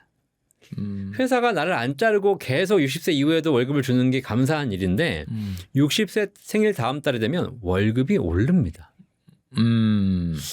이상하다. 내가 회사가 뭐 잘한 게 없는데 월급이 왜 올라갔지? 더 나오네? 이런 거예요. 왜 그러나 봤더니 60세 전까지는 국민연금 보험료를 급여에서 떼지 않습니까? 네. 그러면 500만 원 월급 주면서 예를 들면 국민연금 보험료가 50만 원이다. 네. 그러면 25만 원 본인한테 떼고 네. 그리고 회사가 25만 원 내고. 더해서 50만 원을 국가에다가 연금으로 네. 납부합니다. 근데 60세가 지났어요. 의무 납부 기간이 종료됐죠. 안 떼는구나. 그렇죠. 그러면 이제 더 이상 의무가 아니기 때문에 회사도 이 사람을 왜 내줄 이유가 없는 겁니다. 그럼 회사도 안 냅니까 25만 원? 회사도 안 내죠. 예. 그러니까 그 부분만큼이 월급이 올라가는 효과가 생기는 그러니까 이제 국민연금을 안 떼니까 갑자기 내가 25만 원 뛰어가던 국민연금을 안 떼가니까 내 월급이 25만 원 더 나오는 겁니다. 근데 이제 더 나오는 게 아니라 그동안 뛰어가는 걸 안 떼가는 거죠. 그렇죠. 그럼 그때부터 이제 내가 국민연금을 내가 스스로 알아서 내야 되는구나. 라고 해서 이제 국민연금공단에 전화해서 임의계속가입 신청을 하셔야 되는 것이고요. 지금까지는 회사에서 월급에서 떼고 줬죠. 하지만 60세가 지나시면 이제는 통장에서 자동이체를 걸어야 됩니다. 만약에 급여 이체가 안 되니까. 예, 통장에 자동이체가 계좌가 없어가지고 계좌에 잔고가 없어가지고 잔액이 0이잖아요. 그 변체가 돼요. 네, 그래서 본인이 내셔야 되는데 그때는 회사가 내주지 않기 때문에 본인이 50만 원 전액을 다 내셔야 되거든요. 그럼에도 불구하고 딴 거 하는 것보다는 국민연금이 좋은 거고 재직 시절에 너무 좋았던 거고 지금은 그래도 좋은 거다. 꼭 하셔라. 지금 대표님 말씀처럼 60세가 넘어서도 계속 고용이 유지된다 그러면 뭐 그건 더할 나위 없이 소득이 발생하고 오히려 월급 오르는 현상이 발생하니까 내야 되는 거고 네. 설사 약간 소득이 없어지거나 이래도 그거보다 더 대단한 투자나 저축은 없을 가능성이 있으니까 그렇죠. 해라 이렇게 네. 말씀해 주시는 거죠. 네, 여러분 그렇게 임의 계속 가입으로 60세 넘어서 의무 가입이 종료되더라도 하시는 게 좋다라고 이제 말씀을 해주셨습니다. 자, 국민연금 조기 수령 이런 이야기 많이 들어보셨죠. 네. 또 연기 수령 뭐 이런 말도 들어보셨고, 그러니까 조기 수령은 조금 당겨 받는 거고 연기 수령은 연금 개시 연령을 좀 뒤로 늦추는 건데 이게 좀 의견이 많이 갈려요. 우리 부티풀 구독자 여러분들 중에서도 빨리 받는 게 낫다, 아니다, 조금 더 있다가 받는 게 낫다라고 얘기를 하는데 연금 전문가 입장에서 조기 수령이 낫습니까? 아니면 연기해서 받는 연기 수령이 낫습니까? 저는 이게 왜 의견이 왜 갈리는지 모르겠어요. 아주 클리어한 건데. 아, 그래요? 이건 확실합니다. 네. 보통 이제 이 일찍 받을까 늦춰 받을까 고민하시는 분 중에 가장 첫 번째 포인트가 국민연금 망한다. 어차피 조만간 못 받을 것 같으니 빨리 받아보자. 빨리 받아보자. 이런 분들이거든요. 이런 분들은 그냥 말씀드릴게요. 이런 분들은 왜 여기 있어? 이민 가야지. 국가가 전 국민 대상으로 하고 있는 국민연금을 못 줄 정도가 되면 이거는 국가 자체에 문제가 있는 거죠. 예. 야, 그럼 뭐 저기 무슨 뭐 남아메리카의 뭐 이상한 나라들처럼 막 물가가 폭등을 하고 막 이렇게 사회가 이제 이미 통제가 안 되는 이런 사회가 있으면 빨리 이제 국경 넘어서 딴 데로 가야죠. 그죠? 근데 그 가정이시라면 일찍 받으시는 게 뭐 저는 뭐 맞다고 생각해요. 어차피 나라 망할 거니까 빨리 받아야죠. 근데 그 가정이 아니라면 숫자적으로 계산해 보면 이건 확실합니다. 정상적으로 받을 수 있고 일찍 당겨 받을 수 있고 늦춰 받을 수 있는데요. 일찍 받으신 분들은 일찍 받기 때문에 많은 금액을 이제 좀 길게 받으시는 거잖아요. 네. 근데 늦춰 받으신 분들은 늦게 받기 때문에 한 번 받는 금액이 높아져요. 네. 그래서 일찍 받으신 분들이 먼저 시작하지만 늦춰 받으신 분들이 한 번 받는 금액이 높기 때문에 먼저 받으신 분들을 추월하기 시작합니다. 일정 기간이 지나면. 일정 기간이 지나면 그 나이가 대략적으로 80세예요. 80세. 네. 굉장히 중요한 팁이네요. 80보다 조금 더 생존할 가능성이 높다면 무조건 연기 수령이 유리할 수밖에 없네. 그럼요. 그러니까 내가 뭐 그거는 여러분들이 여러분의 기대 여명을 뭐 예측할 수 있긴 쉽지 않겠지만 쉽지 않죠. 네. 뭐 그럴 수 있거든요. 내가 정말 몸이 안 좋고 우리 집안 내력이 그렇고 이런 내가 정말 앞으로 뭐 한 5년 10년 못 갈 것 같다. 이런 분들은 무조건 일찍 받으셔야죠. 그렇죠. 그런데 내가 보니까 큰 문제가 없고 다 장수한다. 그러면 무조건 늦게 받으시는 겁니다. 그리고 확률적으로 통계가 지금은 전 국민의 기대 여명 평균 수명이 이미 80세를 넘어가고 있거든요. 네. 80대 중반으로 향해 가고 있고요. 보험개발원 자료의 기대연명은 이미 여자는 90세가 넘었어요. 보험개발원 자료가 어떤 통계냐면 우리나라에서 생명보험을 가입할 정도의 건강 상태를 갖고 있는 사람들의 기대연명입니다. 나는 생명보험 가입이 안 돼. 맨날 고혈압, 당뇨, 막 고시혈 이걸 살고 있어. 이런 사람들은 거기에 들어가지 않지만 좀 건강하신 분들은 다 들어가거든요. 그런 분들은 이미 85세, 90세로 가고 있다는 거예요. 여자분들 같은 경우는 평균 90세를 넘어섰다. 그렇죠. 그러니까 내가 80세 이상 살 거라면 조기 수령하면 당장은 받는 것처럼 하기 때문에 좋겠지만 결국은 나중에 되면 연기해서 더 많이 받는 사람들에게 추월당하게 된다. 물론 내가 조기 수령 받아가지고 그걸로 막 불리고 이러신 분도 계세요, 막. 그렇지. 그걸로 막 만약에 재테크를 잘했다 그러면 네. 좋겠지만. 뭐 그렇게 하면 좋겠지만 연금 받아가지고 재테크 얼마 되겠습니까? 그렇죠. 네. 80세까지만 산다면은 조기 수령해서 더 받았던 금액을 총액으로 추월하게 되니까 네. 80세보다 100% 80세 절대 못 산다고 하는 경우가 아니라고 하면은 네. 조기 수령보다는 예. 연기 수령이 그래서 낫다. 웬만하면 연기하시는 것이 더 좋다. 지금 우리가 보통 국민연금 개시 연령이 그 가입자들 연령에 따라서 좀 다르지 않습니까? 출생 연도에 따라 네, 다르죠. 출생 연도에 따라서 보통은 뭐 65세 정도로 많이 알고 있잖아요. 1969년 이후에 태어나신 분들은 65세부터 받고요. 65세. 65, 6, 7, 8년도에 출생하신 분들이 64세 받기 때문에 현재는 63년생들이 이제 62, 63년생들이 63세에 개시하고 있거든요. 63세. 앞으로 64, 65로 바뀔 거고 그래서 65가 계속 유지될 겁니다. 그러면 63이 원래 그 연령 62, 63 그 연도에 태어나신 분들 같은 경우는 조기 수령한다 그러면 조기 수령을 5년 앞당길 수 있는 거죠. 그럼요. 63세 수령한다 그러면 58세부터 받을 수 있어요. 58세부터 이미 받고 계실 수도 있고. 이미 받고 있으실 수도 있고 그다음에 이제 연기해서 수령한다 그러면 5년 정도 늦게 받는다 그러면 원래 63세인데 나 68세부터 받겠다. 맞습니다. 네. 요렇게 된다. 이렇게. 본인 정상 연령부터 플러스 마이너스 5. 그렇죠. 69년 이후에 태어나신 분들은 65세가 연금 개시 연령이니까 조기 수령하면 60세부터 받을 수 그렇습니다. 있는 거고. 네. 그다음에 연기 수령하면 70세부터. 70세부터 받을 수 있는 거다. 자, 그런데 뭐 이건 국민연금 얘기고요. 우리가 우리 그 부티풀 구독자 여러분들 중에는 국민연금 말고 개인연금도 가입하신 분들 개인연금 저축 가입하신 분들도 네, 많고 많죠. 그런 분들 같은 경우는 55세 이후에 연금 수령이다 이렇게 하고 가입을 하셨을 텐데 네. 그런 경우는 55세 타는 게 나을까요? 60세나 65세 타는 게 나을까요? 네. 연금저축 IRP 가입하신 분들은 55세 이전에는 연금 수령이 안 됩니다. 그렇죠. 그게 의무 조건이거든요. 조건. 그 이전에 하시게 되면 세금 다 토해내셔야 돼요. 55세 이후부터는 연금을 개시해서 받을 수 있습니다. 자, 그런데 내가 IRP 연금저축에서 충분히 운용을 잘 할 수 있다. 왜냐하면 연금저축이나 IRP는 발생한 수익에 대해서 저율과세 해주거든요. 그러니까 5.5%에서 3.3까지. 그러니까 수익을 잘 낼 수 있고 당장 연금이 필요 없고 이러신 분들은 IRP에서 계속 굴리셔가지고 60세, 70세부터 연금 받으셔도 됩니다. 네. 그런데 최근에 이제 IRP 관심이 높아지면서 금액을 많이 불입해 오신 분들이 늘어나고 있어요. 네네. 연간 뭐 900만 원까지 세액공제 받고 이렇게 하다 보니까 수익도 나고 네. 제가 좀 약간 뭐 예외적인 사례일 수 있겠지만 최근에 만난 분이 IRP를 통해서 투자를 잘 하셔가지고 IRP 계좌 잔액이 거의 17억이 되신 거예요. 17억. 자, IRP에 17억이 쌓여 있어. 네, 거의 그 중에서 수익이 거의 막 대부분이 된 거죠. 너무 쓰고 싶겠다. 그렇죠. 네. 자, 근데 IRP 계좌에서 연금으로 수령할 수 있는데 애석하게도 연금으로 쓸 수 있는 뺐을 수 있는 금액이 17억이 있으면 내가 1년에 1억씩 뺐어서 17년간 뺐으면 되겠네?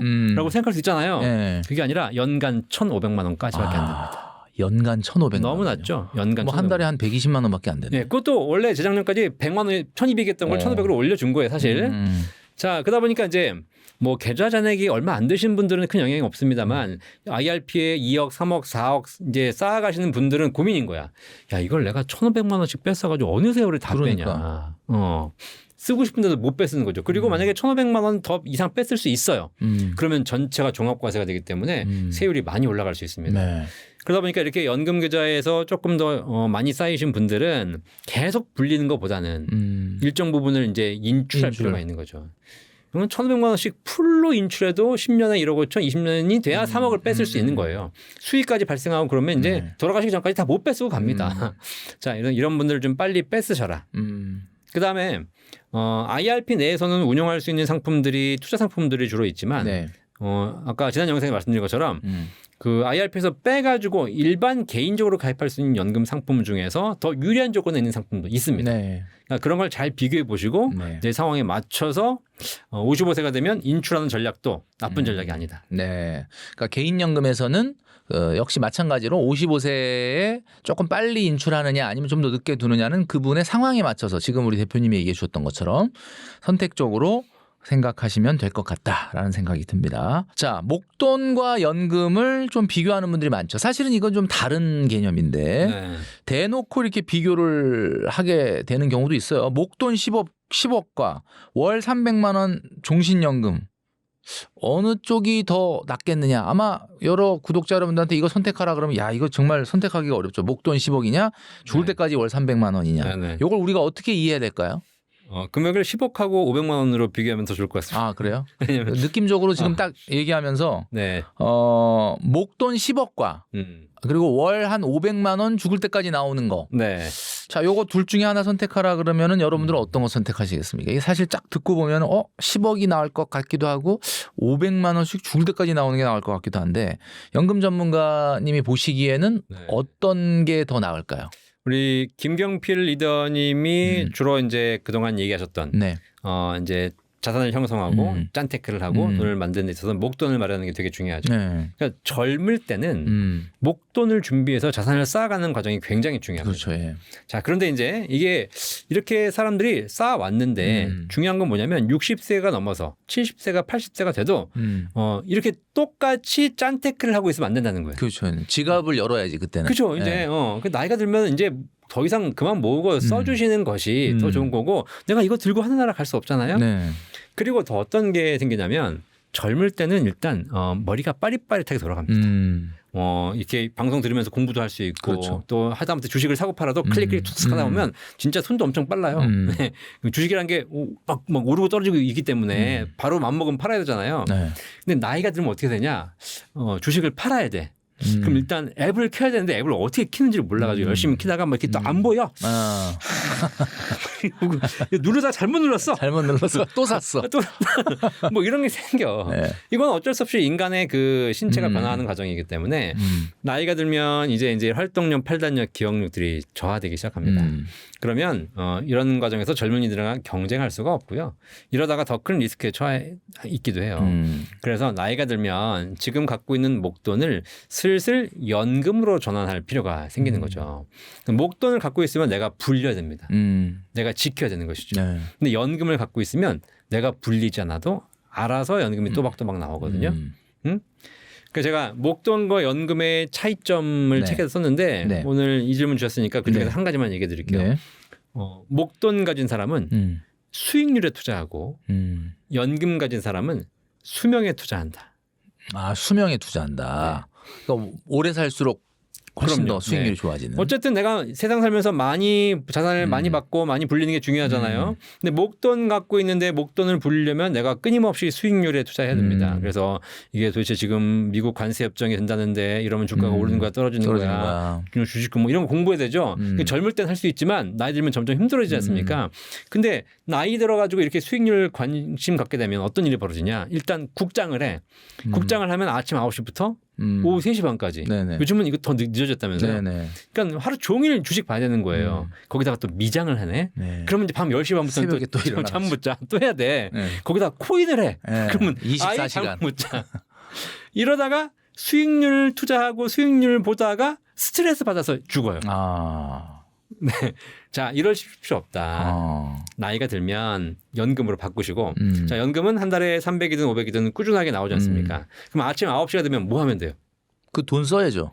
아침 9시가 되면 운동하러 가시면 네, 운동하러. 산책에 가시거나 헬스클럽 가셔가지고 열심히 운동해. 음. 자, 운동하면 건강이 좋아지죠. 네네. 그리고 연금 받아서 이제 자유롭게 쓰시지 않습니까? 스트레스가 없잖아요. 네. 그렇죠? 그러면 오래 살게 돼요.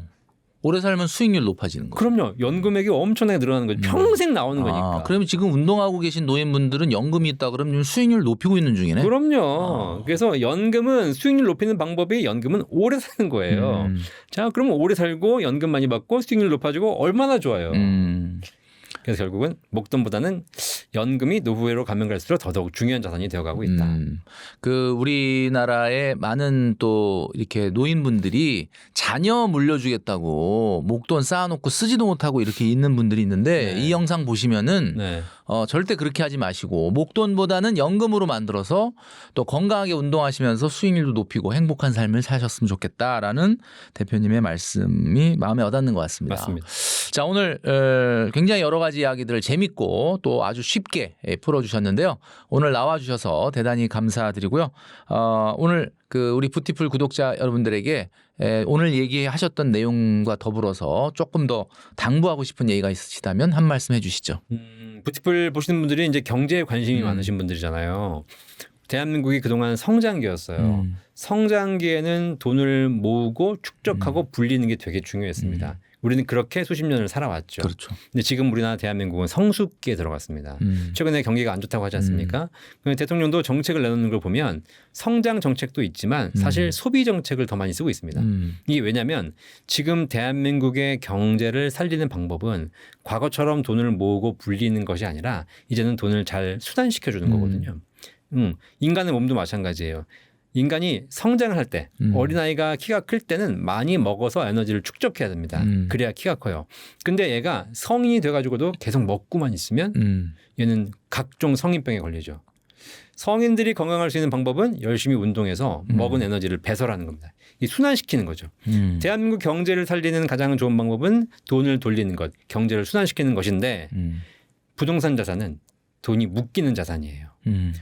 그래서 사람들이 부동산을 사면 살수록 돈은 집에 묶여버리고 그러면 경제가 굳어져 버립니다. 돈맥 경화가 생기는 거죠. 그런데 연금을 준비하시게 되면 연금은 쓰는 자산이에요.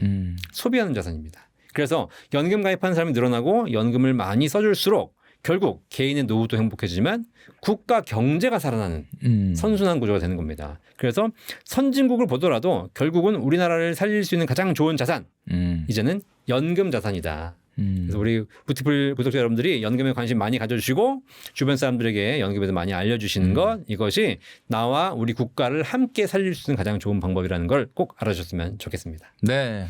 아주 굉장히 마음에 와닿는 이야기인 것 같습니다. 자, 오늘 연금 박사 이영주 대표님 나와주셔서 좋은 말씀 많이 해주셨는데 오늘 나와주셔서 감사합니다. 감사합니다. 네.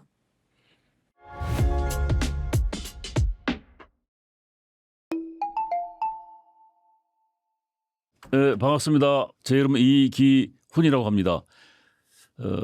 저는 30여 년 동안 그 다양한 기업에서 약 한 1,000개 기업 정도 되는 것 같네요.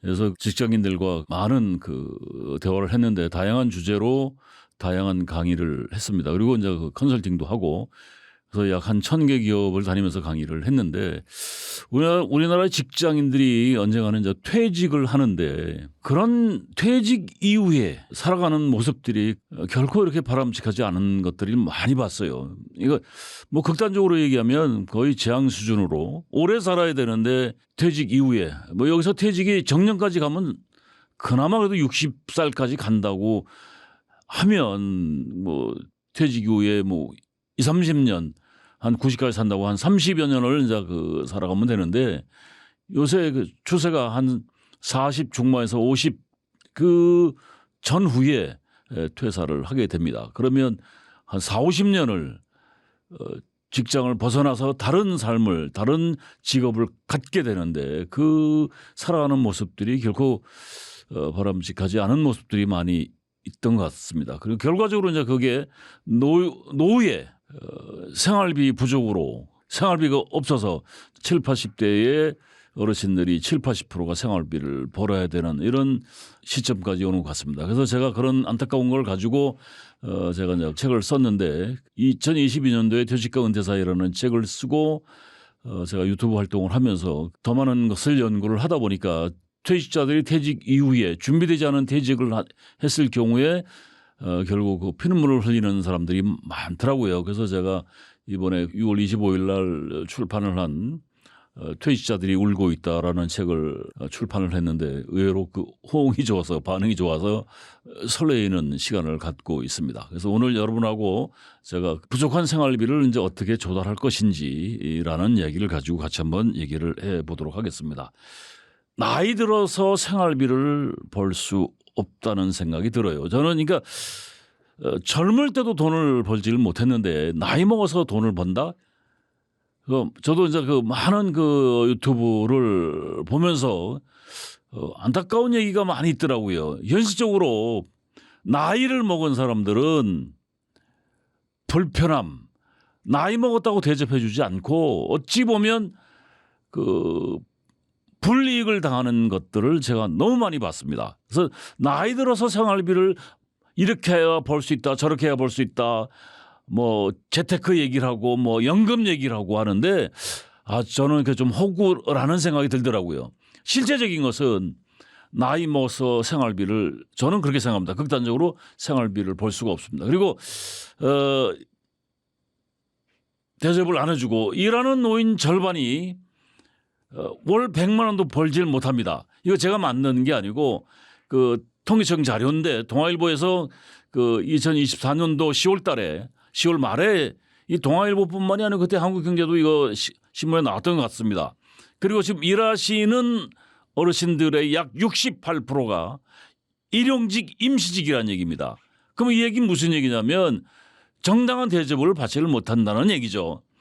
그래서 뭐 주 15시간 일하고 약 80만 원 이 이야기가 뭐냐면 공공근로를 3시간씩 20일을 나가면 80만 원을 줍니다. 세금 빼면 한 70몇만 원 정도 되겠죠. 동네에서 보면 폐지 줍는 어르신들이 굉장히 많이 계세요. 뭐 할머니 할아버지 뭐 리아카 끌고 13시간 일을 하시는데 그분들이 13시간 일을 해가지고 하루 10,000원을 벌질 못해요. 그러면 하루 일당이 13시간 일하고 10,000원을 번다는 얘기예요. 그러면 25일 일한다고 해봐야 25만 원이 안 돼요. 그 13시간 일하는데 25만 원을 번다는 얘기가 이게 얼마나 기막힌 얘기입니까?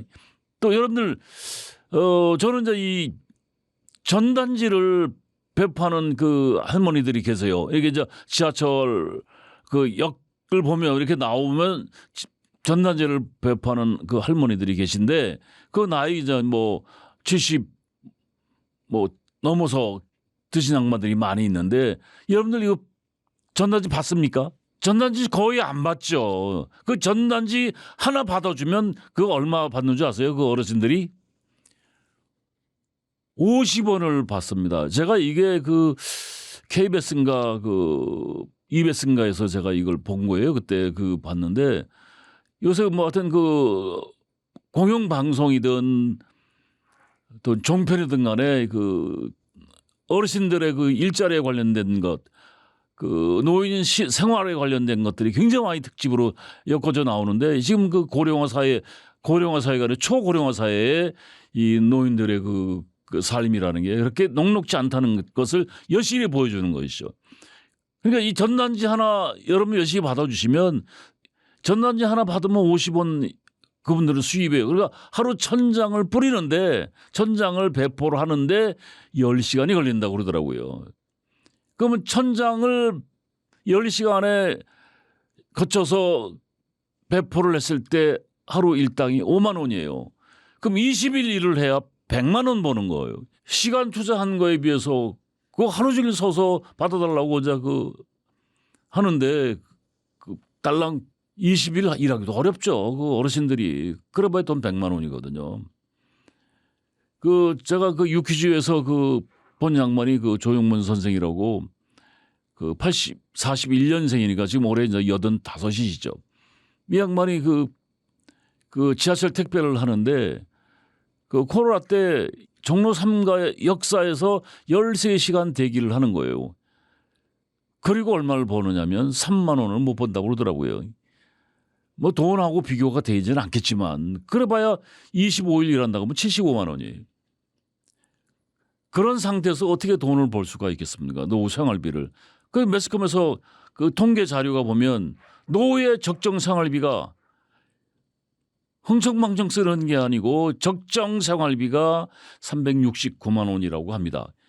그 제가 이거 계산을 해봐도 맞아요.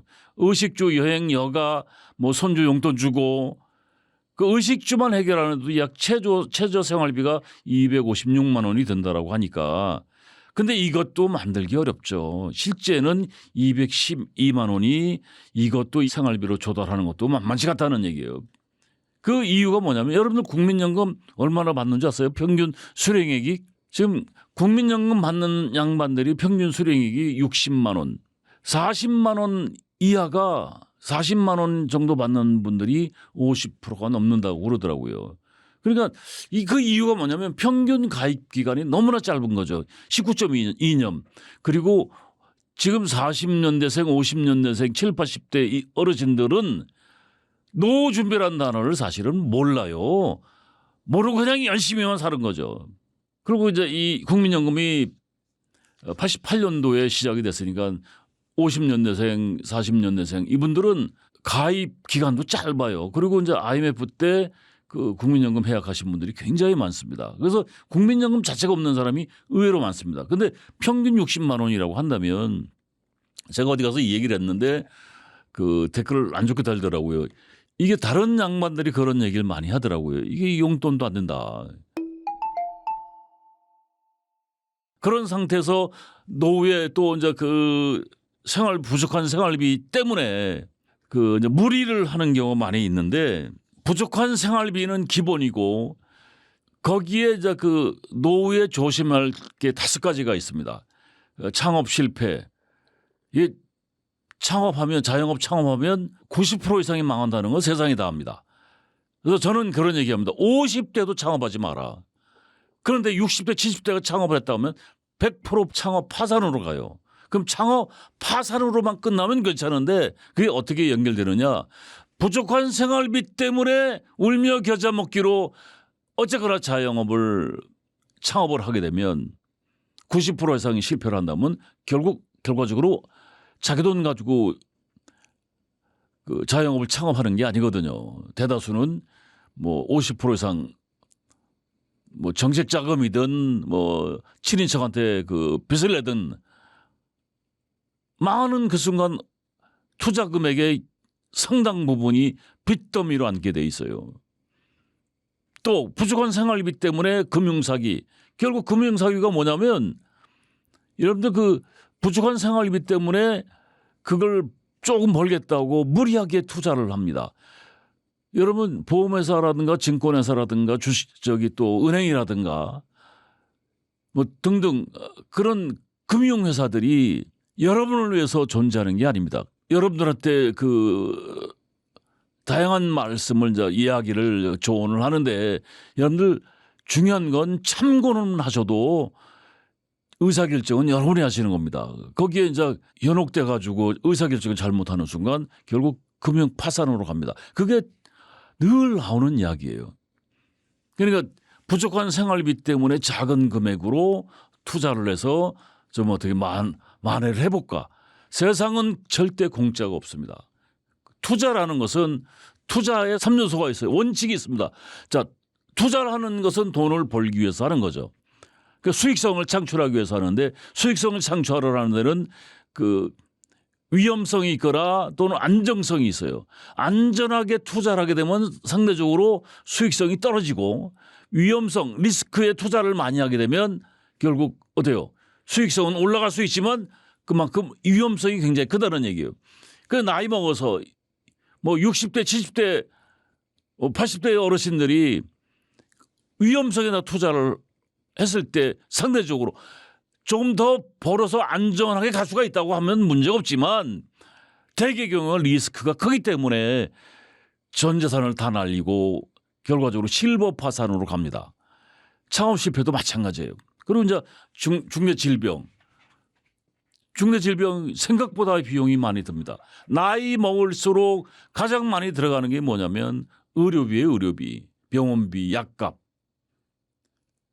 뭐 등등등. 그래가지고 이제 의료 파산이 오게 되면 결국 실버 파산으로 가거든요. 그다음 황혼이혼. 그 경제적으로 코너에 몰리다 보면 부부 갈등이 자연스럽게 이루어질 수밖에 없고 그러다 보면 이제 뭐 별거를 하고 이혼을 하고 황혼이혼이 굉장히 많지 않습니까? 그러면 나이 먹어서 고독사 하는 경우가 굉장히 많은데 우리 비근한 예로 일본 같은 경우 고독사가 굉장히 많습니다. 근데 한국도 지금 고독사가 심심치 않게 나오고 있습니다. 그리고 자녀 리스크. 자녀된 리스크 이게 참 어려운 얘기인데 제가 알고 있는 지인이 체육관에서 같이 운동하던 양반이 지금 78 되셨어요. 이 양반이 공기업에서 정년을 하셨으니까 얼마나 복받은 양반입니까? 그리고 사람도 인품도 있고 그러니까 순탄하게 자기 삶을 살아오셨는데 그 큰아들 작은아들 아들만 둘인데 둘 다 대학을 보내고 그 행복한 직장 생활하고 이제 60 후반부터 이제 쉬셨는데 그 큰아들이 그 직장 생활하다가 그만두고 나와서 휴대폰 대리점을 차린 거예요. 휴대폰 대리점을 하는데 이 양반이 보증을 서줬어요. 근데 그게 잘 되면 괜찮았는데 자영업 창업은 몇 프로 망한다 그랬습니까? 90%가 망하거든요. 큰아들이 이제 실패를 해서 이 양반이 많은 경제적인 손해를 봤죠. 그리고 돌아서서 또 작은아들이 결혼한다고 해서 그 가지고 있던 거 다 큰아들한테 들어가고 달랑 아파트 하나 있는데 작은아들 결혼한다고 하니까 이제 아파트를 팔고 줄인 거예요. 그리고 이제 작은아들한테 이제 좀 보태줬는데 그러니까 생활비가 모자라는 거죠.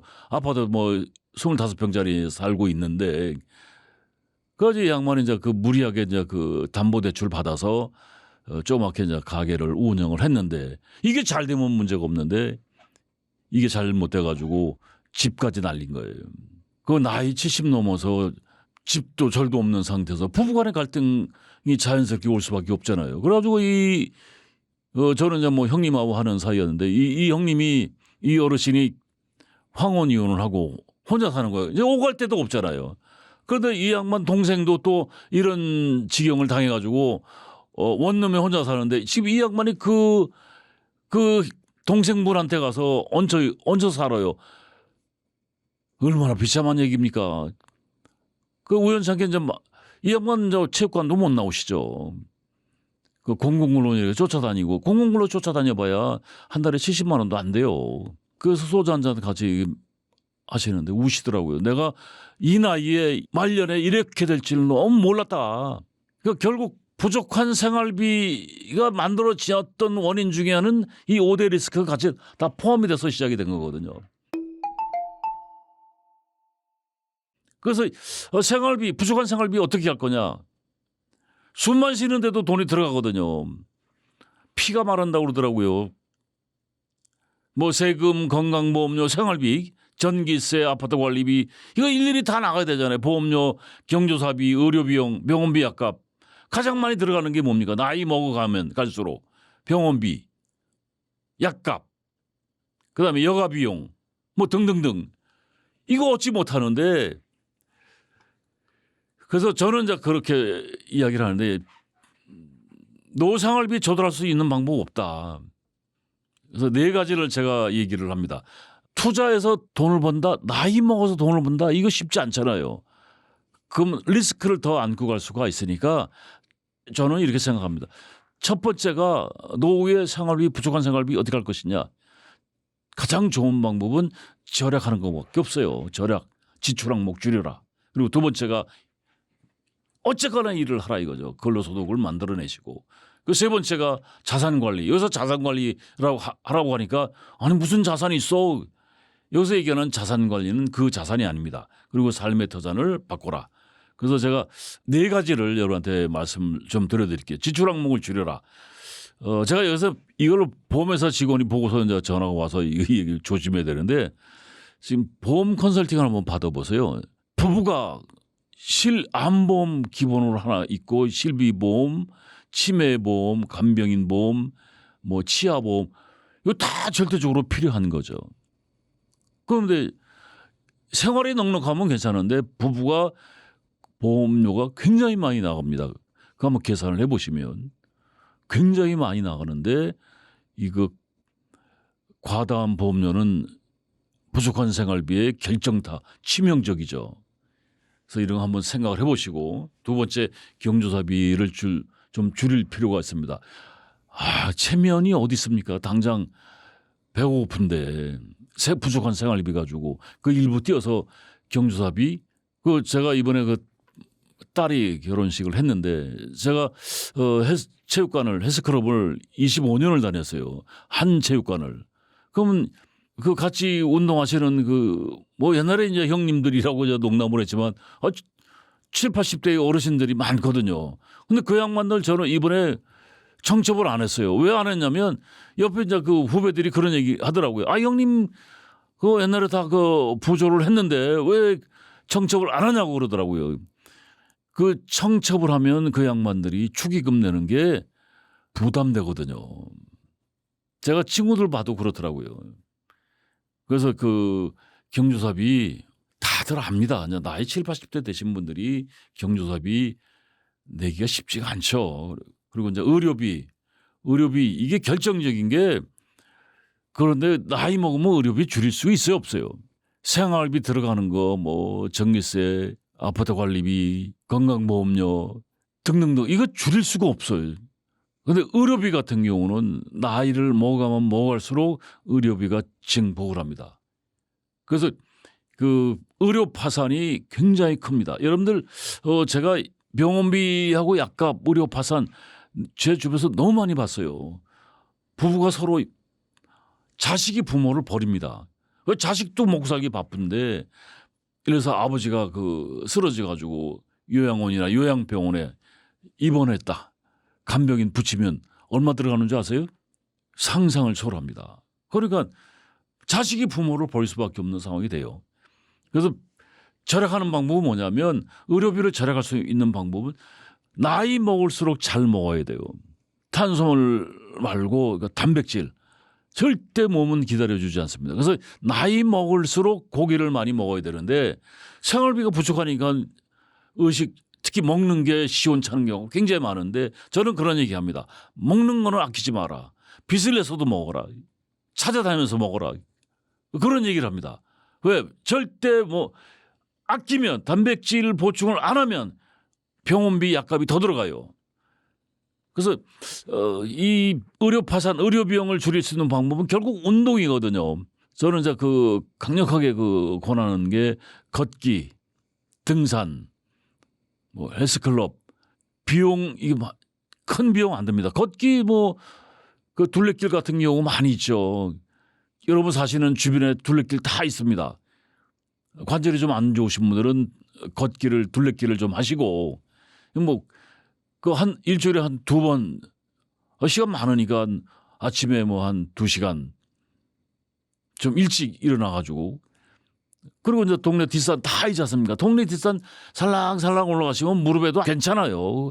그 무릎 올라가면서 근육도 좋아지고 저는 이게 등산을 오랜 세월 했는데 백두대간 3번 정도 종주를 했으니까 그 자랑할 만하지 않습니까? 등산 30년 했습니다. 그리고 헬스도 지금 25년째 하고 있는데 누구나 다 그 때 맞춰서 그 체육관에 가서 헬스장 가서 운동하는 거 좋아하는 사람 없습니다. 그 가서 그 기계와 대화를 하는데 누가 좋아하겠어요. 그런데 거길 갔다 오면 내 몸도 좋아지고 그 몸이 건강하니까 사고도 건강해져요. 사고도 건강해지니까 또 되지도 않는 꿈을 또 꾼다는 얘기예요. 그래서 여러분 한번 따라해 보시죠. 누죽걸산. 누우면 죽고 걸으면 산다.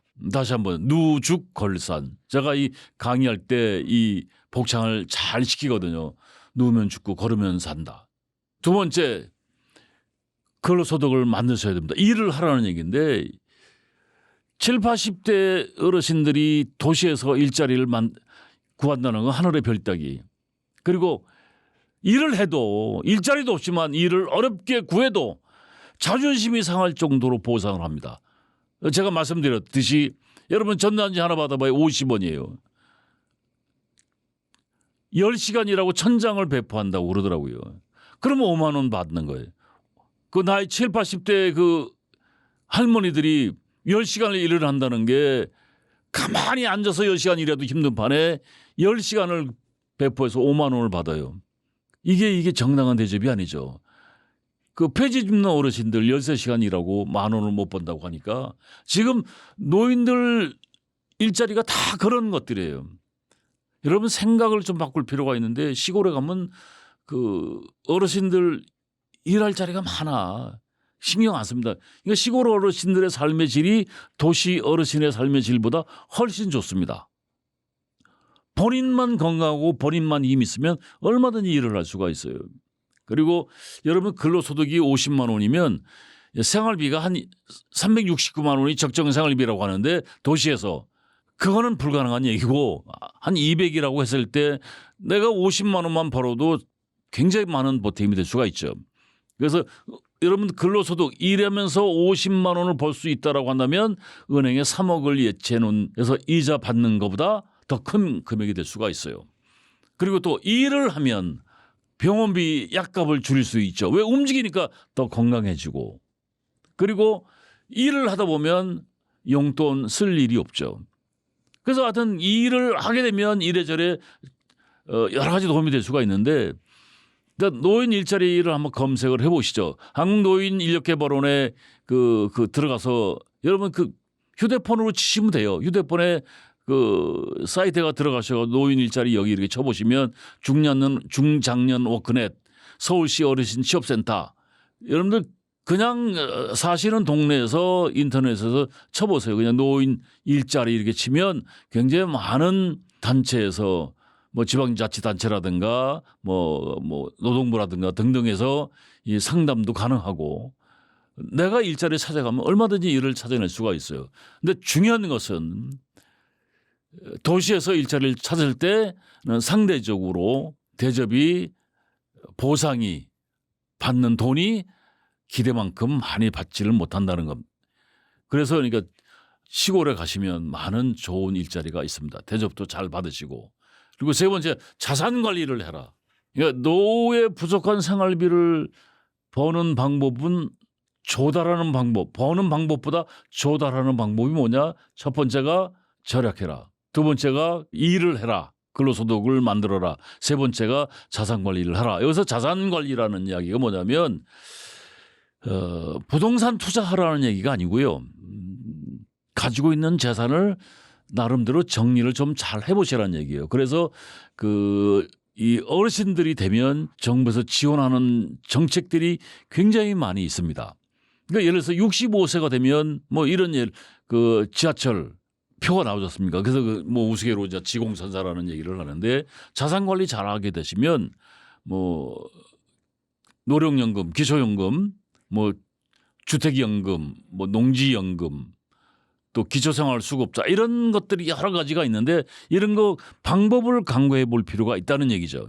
그리고 지금 7, 80대에 계신 분들이 국민연금이 거의 이렇게 많지 않은데 예를 들어서 기초연금 같은 거 이거 연구해 보시면 제가 기초연금 집 있고 차 있으면 기초연금 못 받는다고 노령연금 못 받는다고 얘기하는 사람들이 대다수예요. 그렇지 않습니다. 연구를 해보시라고요. 그다음에 주택연금 지금 갖고 있는 집이 뭐 2, 3억이라고 해도 그 주택연금으로 가입을 하셔가지고 80에 한 달에 100만 원씩을 그 생활비로 조달을 할 수 있다라고 한다면 정말 여유 있게 살 수가 있지 않습니까? 나이 드시면 돈이 그렇게 필요하지 않거든요. 많이 안 들어가. 그런데 뭐라고 얘기하냐면 뭐 자녀들 줘야 된다는 거, 상속해야 된다는 거예요. 참 안타깝더라고요. 당장 지금 생활이 안 되는데 또 기초생활수급자, 자상이 이런 것들이 있어요. 이런 거 한번 연구를 해보라는 얘기죠. 그래서 먼저 기초연금이라는 게 뭐냐면 65세 이상이 된 양반들은 하위 70%, 100명이라고 하면 30등까지는 안 줘요. 31등부터 100등까지는 기초연금을 준다는 얘기예요. 이것도 단독 가구가 혼자 사는 사람은 213만 원 이하의 소득이 있는 양반들은 매달 30만 원대의 기초연금을 줍니다. 그리고 여러분이 알고 있듯이 뭐 집 있고 차 있으면 뭐 안 준다? 부부 합산 한 달 소득이 340만 원 이하면 노령연금을 받을 수가 있어요. 그럼 부부가 노령연금 30몇만 원씩 60만 원이면 굉장히 그 가사에 보탬이 될 수가 있죠. 실제로 근데 7, 80대 어르신들이 부부가 월 340만 원 벌기가 쉽지가 않죠. 그 기초연금에 대한 공부를 해보시고 미리 겁먹지 마시고 인터넷 들어가서 한번 쳐보시라고요. 자격요건. 자격요건에 조금 오버된다고 하면 그거 정리를 잘 하시라 이거죠. 그게 이제 자산관리의 의미라고 할 수가 있어요. 주택연금 같은 경우도 저희 집사람이 이제 그 리서치를 하는데 저는 이제 그 은평구에 삽니다. 은평구에 사는데 그 불광동 독박골이라는 데가 있는데 지금 거기 재개발 들어가고 있는데 거기 빌라들이 굉장히 많습니다. 조그만 빌라들 뭐 반지하도 있고 뭐 그 뭐 10평대 20평이 안 되는 조그만 빌라에 사시는 그 할머니들이 굉장히 많으시더라고요. 그래서 집사람이 이제 그 어르신들의 삶을 보니까 정말 안쓰러워서 그 설문을 하면서 리서치하면서 아이고 저기 할머니 주택연금 가입하시라고. 그럼 이구동성으로 뭐라고 얘기하냐면 이거 자녀들한테 물려줘야 된다는 얘기예요. 물려줘야 된다고 그러더라고요. 근데 그 할머니들이 치아가 없는 할머니들이 굉장히 많습니다. 이거 치아 하나 해놓으려면 임플란트 하나 해놓으려 그러면 그 비용이 만만치 않잖아요. 자녀들도 먹고 살기 바쁘니까 힘든데 엄마 아빠 한번 들여다보세요. 어금니 없는 양반들이 90%야 80%야. 굉장히 많습니다. 근데 본인들이 그걸 못해요. 돈이 없으니까. 냉면 먹고 싶은데 여름에 냉면 한 그릇 못 드신다고. 왜 못 드시냐? 돈이 없으니까. 근데 자녀들이 사줘야 되는데 자녀들도 자기들 생활하기 바쁘잖아요. 엄마 아빠 어르신 찾아오기도 어렵죠. 그러다가 이제 가칭 그냥 불각대기라는 할머니가 84인가 되신 양반인데 우리 집사람 얘기를 들으신 거예요. 그게 뭐 그 집이 한 2억도 안 되는 집인데 그걸 주택연금 딱 가입하니까 한 달에 100만 원씩 주는 거예요. 84 되신 양반이 그냥 한 90까지 산다면 아니 94세까지 산다고 10년이거든. 100만 원씩 10년 써봐야 1억에 1억.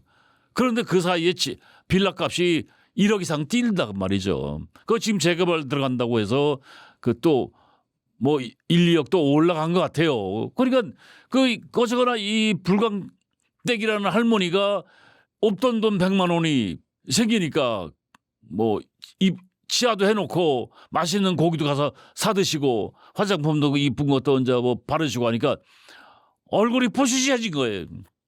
그러니까 옆에 할머니들이 이제 불광댁 할머니를 보더니 아니 불광댁 얼굴이 그렇게 좋아졌어. 그러니까 내가 주택연금에 가입했는데 한 달에 100만 원씩 주니까 돈이 넘쳐.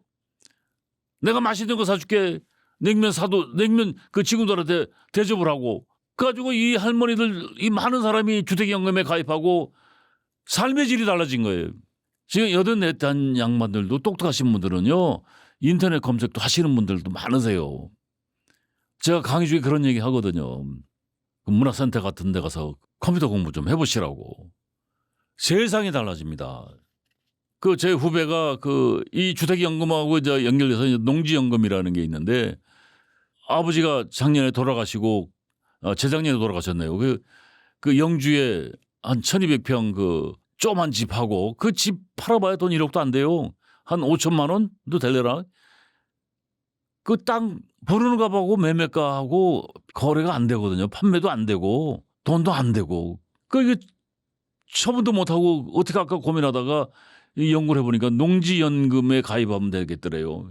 여러분들 농지연금 가입하는 것도 쉽지 않거든요. 일단 주소를 옮기고 일정 부분 땅을 농사를 지어야 돼요. 그리고 이 친구가 그래서 농지연금에 가입하려고 주소 이전하고 텃밭을 지금 뭐 몇백 평을 지금 그 짓고 있는데 보통 고역이 아니죠. 어쨌거나 그 농지연금도 그 시골에 가면 농지연금 그 대기자가 넘쳐나더라고요. 근데 그런 것도 연구해 볼 필요가 있고 더 나아가서 이제 그 기초생활수급자 이런 거 진짜 공부해 볼 필요가 있겠더라고요. 지금 7, 80대의 어르신들의 많은 분이 국민연금 거의 못 받으신 분들 태반입니다. 제가 이걸 어떻게 알았냐면 저희 어머니가 이제 올해 90이신데 혼자 계세요. 혼자 계신데 그 황반변성이라는 걸 한 10년 앓다 보니까 이제 거의 실명 단계 집에서 이제 못 나오시는 거예요. 가지고 병원에서 제가 지금 거의 갑자기 눈이 더 악화돼 가지고 그 시각장애 이제 신청을 했더니 5등급이 나왔어요. 그래서 주민센터에 가가지고 연락이 와서 이제 갔는데 제가 뭐라고 그랬죠. 아니 이게 지금 집에서 못 나오시는데 5급이면 막 의미도 없더라고요. 집을 못 나오시는데 그 양반 뭐 교통비를 지원해 줘봐요. 그 무슨 의미가 있겠어요. 그래가지고 내가 이제 좀 따져 이게 너무 불합리한 거 아니냐. 이거 나오지를 못하는데. 근데 그 담당자가 내년에 다시 한번 신청해 보세요. 그러더라고요. 그러면서 이제 그 사람들은 그 검색이 가능한 것 같더라고요. 그러면서 어머니가 지금 혼자 사시죠? 예, 혼자 살고 계세요. 기초생활수급자가 될 수도 있겠는데요. 그러더라고요. 그래서 담당자를 바꿔주는데 전 처음 알았습니다. 어머니가 지금 빌라에 사시는데 그게 매가가 지금 한 4억 왔다 갔다 하는데 상상을 못했던 거죠. 근데 공시지가하고 매매가는 다르잖아요. 그러니까 기초생활수급자 그 담당자를 연결을 해주는데 어머니가 혼자 사시고 뭐 수입 당연히 없는 거죠. 기초생활수급자가 대상이 되시는데 어머니가 대상이 안 되는 이유가 뭐냐면 통장에 돈을 좀 가지고 계시더라고요. 그래서 내가 그 담당자한테 물어봤어요. 그거 좀 어디에 돈을 가지고 계신지 좀 얘기 좀 해달라고 하니까 그 개인정보보호법에 의해서 안 된다는 거예요. 그 대충 얼마가 있어야 그 관리를 할 수가 있죠. 근데 어머니가 그거 안 내놓더라고요. 그래서 내놓으라고 할 수도 없는 거고. 그 처음 알았어요. 공시지가하고 매매가가 다르기 때문에. 지금 왜 이 말씀드리냐면 지금 그러고 나서 제가 이제 주변에 이제 그 같이 가끔 이제 한잔하는 뭐 후배나 뭐 벗들한테 지금 그 친구들 보통 부모가 다 이제 그 90 전후되신 분들이 많은데 또 그 체육관에 한 양반이 사업 실패를 했어요. 그거 지금 80 초반인데 생활비가 없어서 뭐 그 정말 뭐 비참하게 사시더라고요. 그래서 제가 이분한테 이거 어떻게 사세요? 했더니 기초생활수급자가 되셔가지고 생활을 하고 있다라고 얘기를 하시더라고요. 그리고 또 후배 하나가 그 어머니가 92살인데 경기도에 아파트 조그만 거 가지고 계신데 요양원에 계시더라고요. 그 요양원은 한 달 비용이 50만 원 든다라고 그러더라고요. 그래서 아니 왜 이렇게 싸 했더니 차상위를 받으셨다고 그러더라고요. 차상위. 그렇게 똑똑한 사람들은 다 연구를 해가지고 그런 정책 그 노인들 지원 자금들을 많이 받으시더라고요. 그 똑똑한 사람들은 다 연구를 해서 다 받고 있는데 그러니까 저부터도 저희 어머니가 기초생활수급자가 될 수 있다라는 가능성은 꿈에도 생각을 못했는데 그런 것들이 있더라고요. 그래서 여러분들 그 들어가서 한번 쳐보시라고요. 그 지원 받을 수 있는 것들은 활용하면 좋죠. 그럴 때 이제 그 예를 들어서 이제 그 재산이 그 범위 내에 든다 안 든다라는 것들이 있다라고 한다면 그걸 정리를 하시면 지원을 받을 수가 있고 제 그 친구의 그 처남댁이 55살에 치매가 와가지고 지금 65세인가 됐는데 그 집이 거의 그 금융파산. 이 친구가 그러더라고요. 형님 저번에 그 처남 550인가 600을 그 카드를 긁어주고 왔다는 거예요. 그래서 뭔 소리냐 했더니 그 처남댁 한 달에 들어가는 병원비가 550, 600 들어간다는 거예요. 놀래가지고 그게 처음 들어봤어요. 그 간병비가 장난이 아니더라고요. 근데 그 처남이 여기 강화도에 사는데 그 사람이 갖고 있는 재산이 집이 뭐 한 2억 정도 된대요. 근데 공시가가 2억 되겠어요? 근데 그 처남 지인이 처남댁이 저래 되니까 그 친구가 너 그 기초생활수급자 연구를 해봐라. 그 집을 처분하고 딱 그 범위 바깥에 있었던 모양이에요. 그거를 신경을 안 썼는데 결과적으로 세월이 가면서 이제 욕창이 나고 이제 간병인을 붙이고 하니까 한 달에 5, 600씩 들어가는 게 지금 몇 년째 들어가고 있는 것 같더라고요. 그러니까 그 자녀들이 30대 후반 40인데 둘 다 결혼을 못해서 안 하는 게 아니고 못하는 거죠. 결국 그 빚은 누가 감당을 해? 결국 그 자식들이 감당할 수밖에 없어요. 그래가지고 지금 부랴부랴 이제 차상위를 만들어서 좀 지원을 받고 뭐 지원받을 수 있는 것들을 이제 공부를 해서 이제 움직이고 있는데 중요한 건 상당 기간 흘러서 그거 혜택을 받을 수가 없다는 거죠. 마지막으로 이제 삶의 터전을 옮길 필요가 있습니다. 자, 도시에서 적정 생활비가 369만 원이라고 하는데 시골로 옮겨보세요. 삶의 터전을 시골로.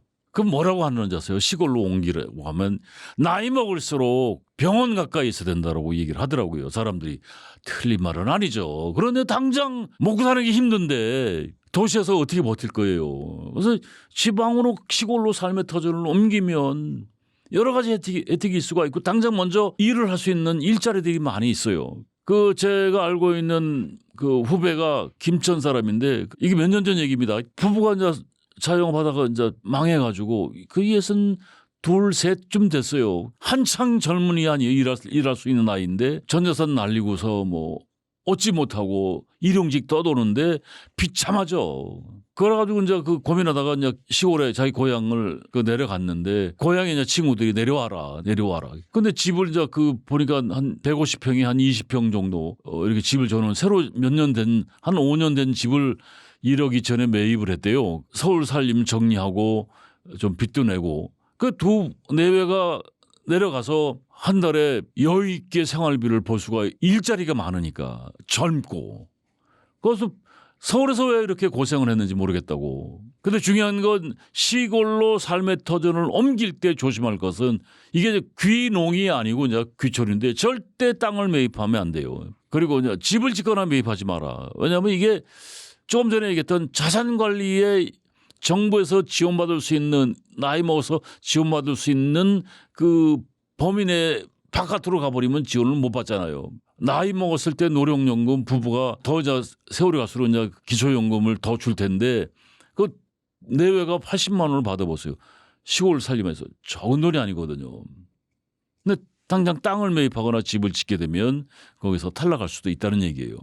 그리고 여러분 유튜브에서 귀농 귀촌 관련된 거 한번 쳐보세요. 굉장히 많은 사례들이 나옵니다. 잘못 사람을 만나면 텃세 때문에 뭐 심한 경우 뭐 자살까지 하고 살인까지 하고 뭐 암 걸리고 그리고 그 어렵게 구한 집, 땅 그 판매도 매매도 안 돼요. 좀 전에 얘기했듯이 농지연금도 안 나온다 그러잖아요.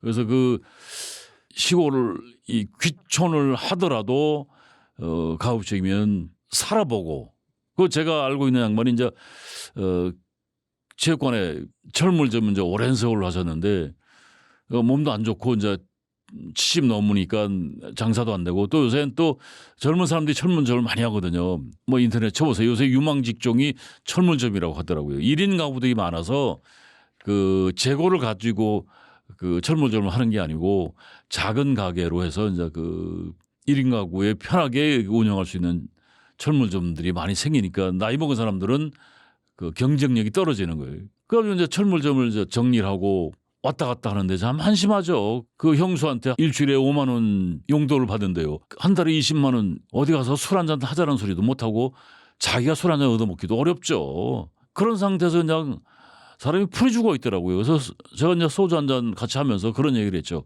아 형님 그렇게 그 풀 주고 지내지 마시고 그 문화센터 같은 데 가서 컴퓨터를 한번 배워보시오. 그럼 시간도 잘 가고 그런 데 가서 프로그램 이렇게 한번 연결해서 보시라고. 특히 빈집 연결 프로그램 이런 거 한번 보시라고 내가 보세요 했더니 이 양반이 그 문화센터 같은 데 많습니다. 그 컴퓨터 가르쳐주는 데가. 뭐 스마트폰 3일짜리 교육도 받고. 그러더니 어느 날 그 지방자치단체의 지역 지방자치단체에 보면 빈집 연결 프로그램들이 굉장히 많이 있습니다. 뭐 농어촌 공사라든가 이런데.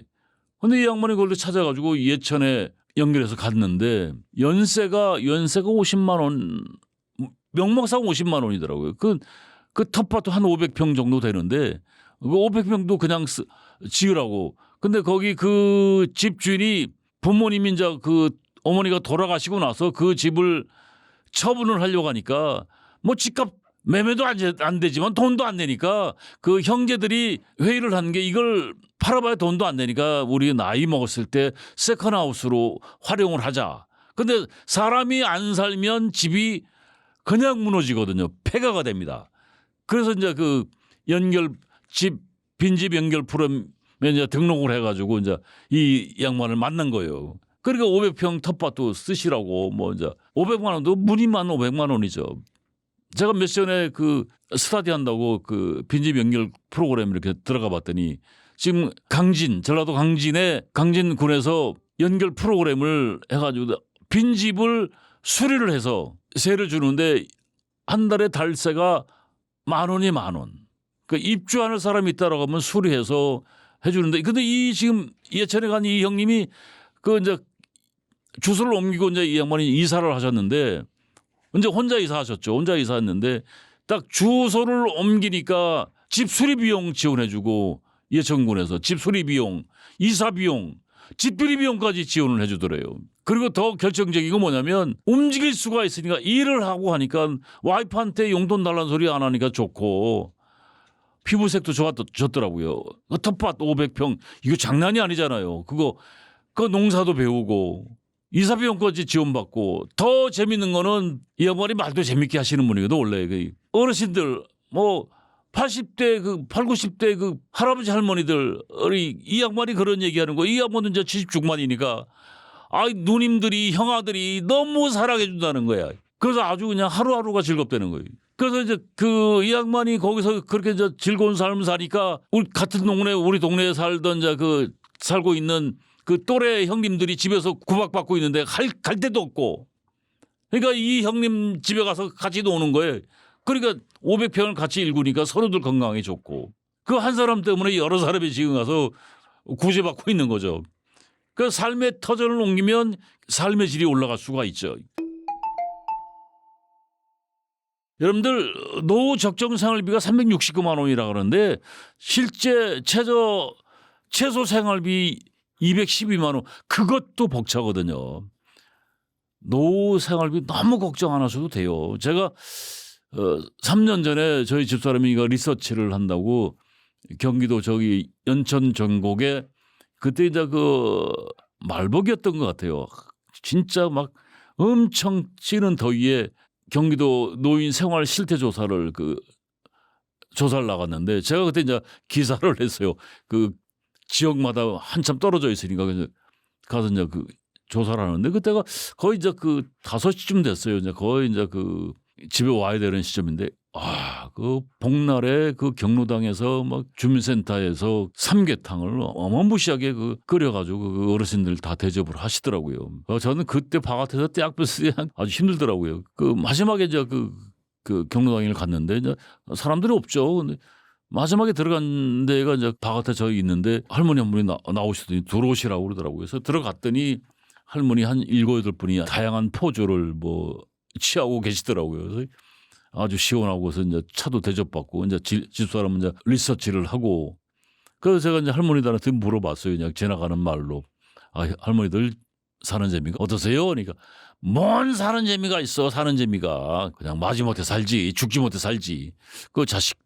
자제분들은요, 지도도 못 살기 바쁜데 뭔 오지도 않는데요. 그렇잖아요. 사는 게 다 일반인들이 살아간다는 게 쉽지가 않죠.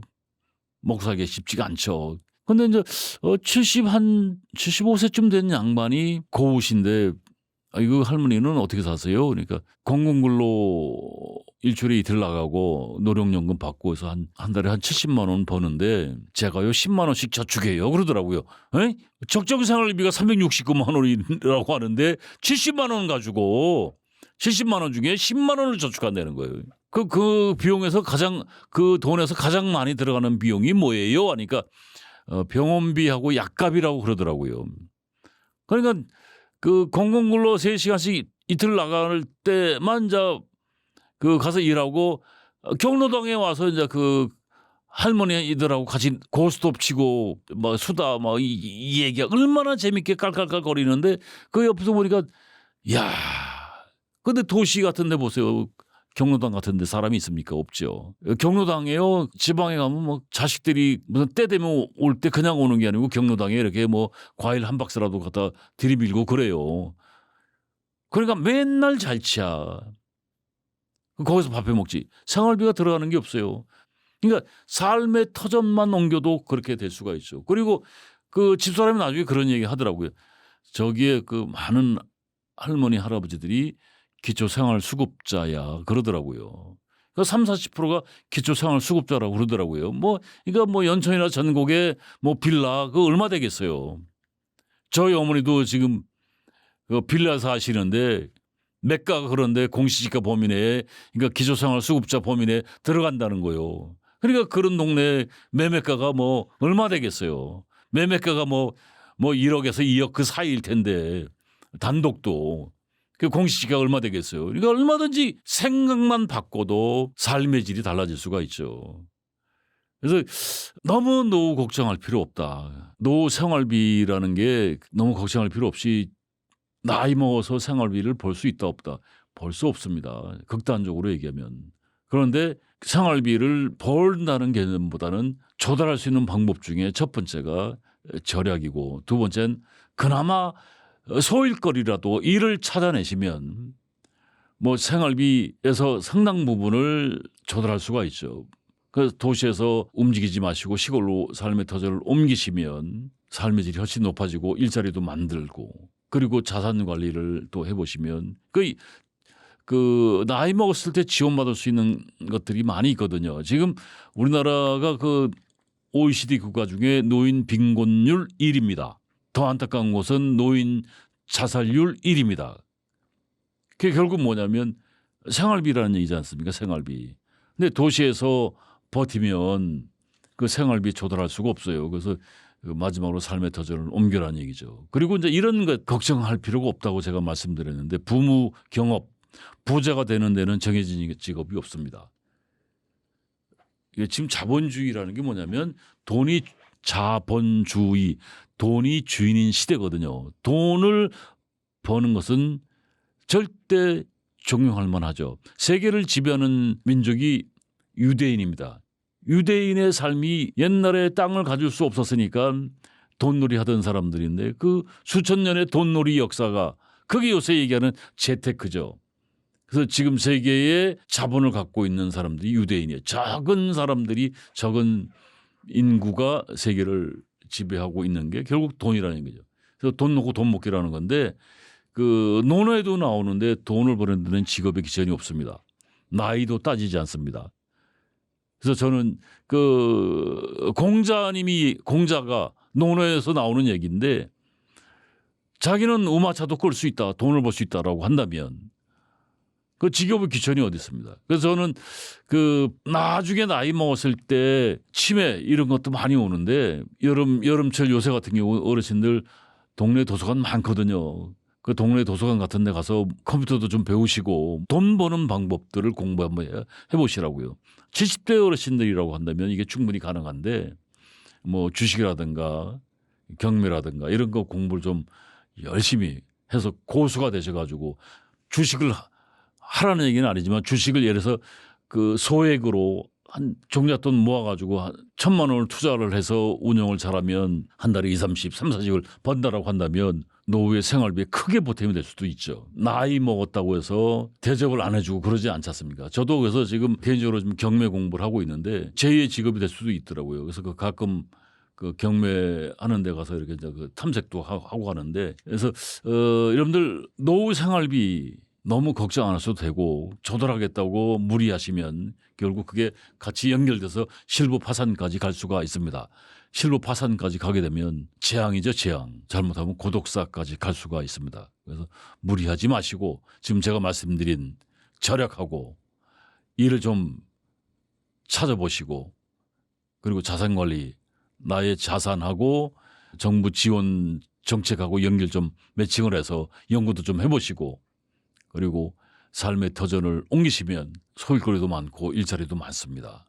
건강도 회복이 될 수가 있고 그러면 삶의 질이 훨씬 올라가고 건강하게 장수할 수가 있습니다. 네, 고맙습니다.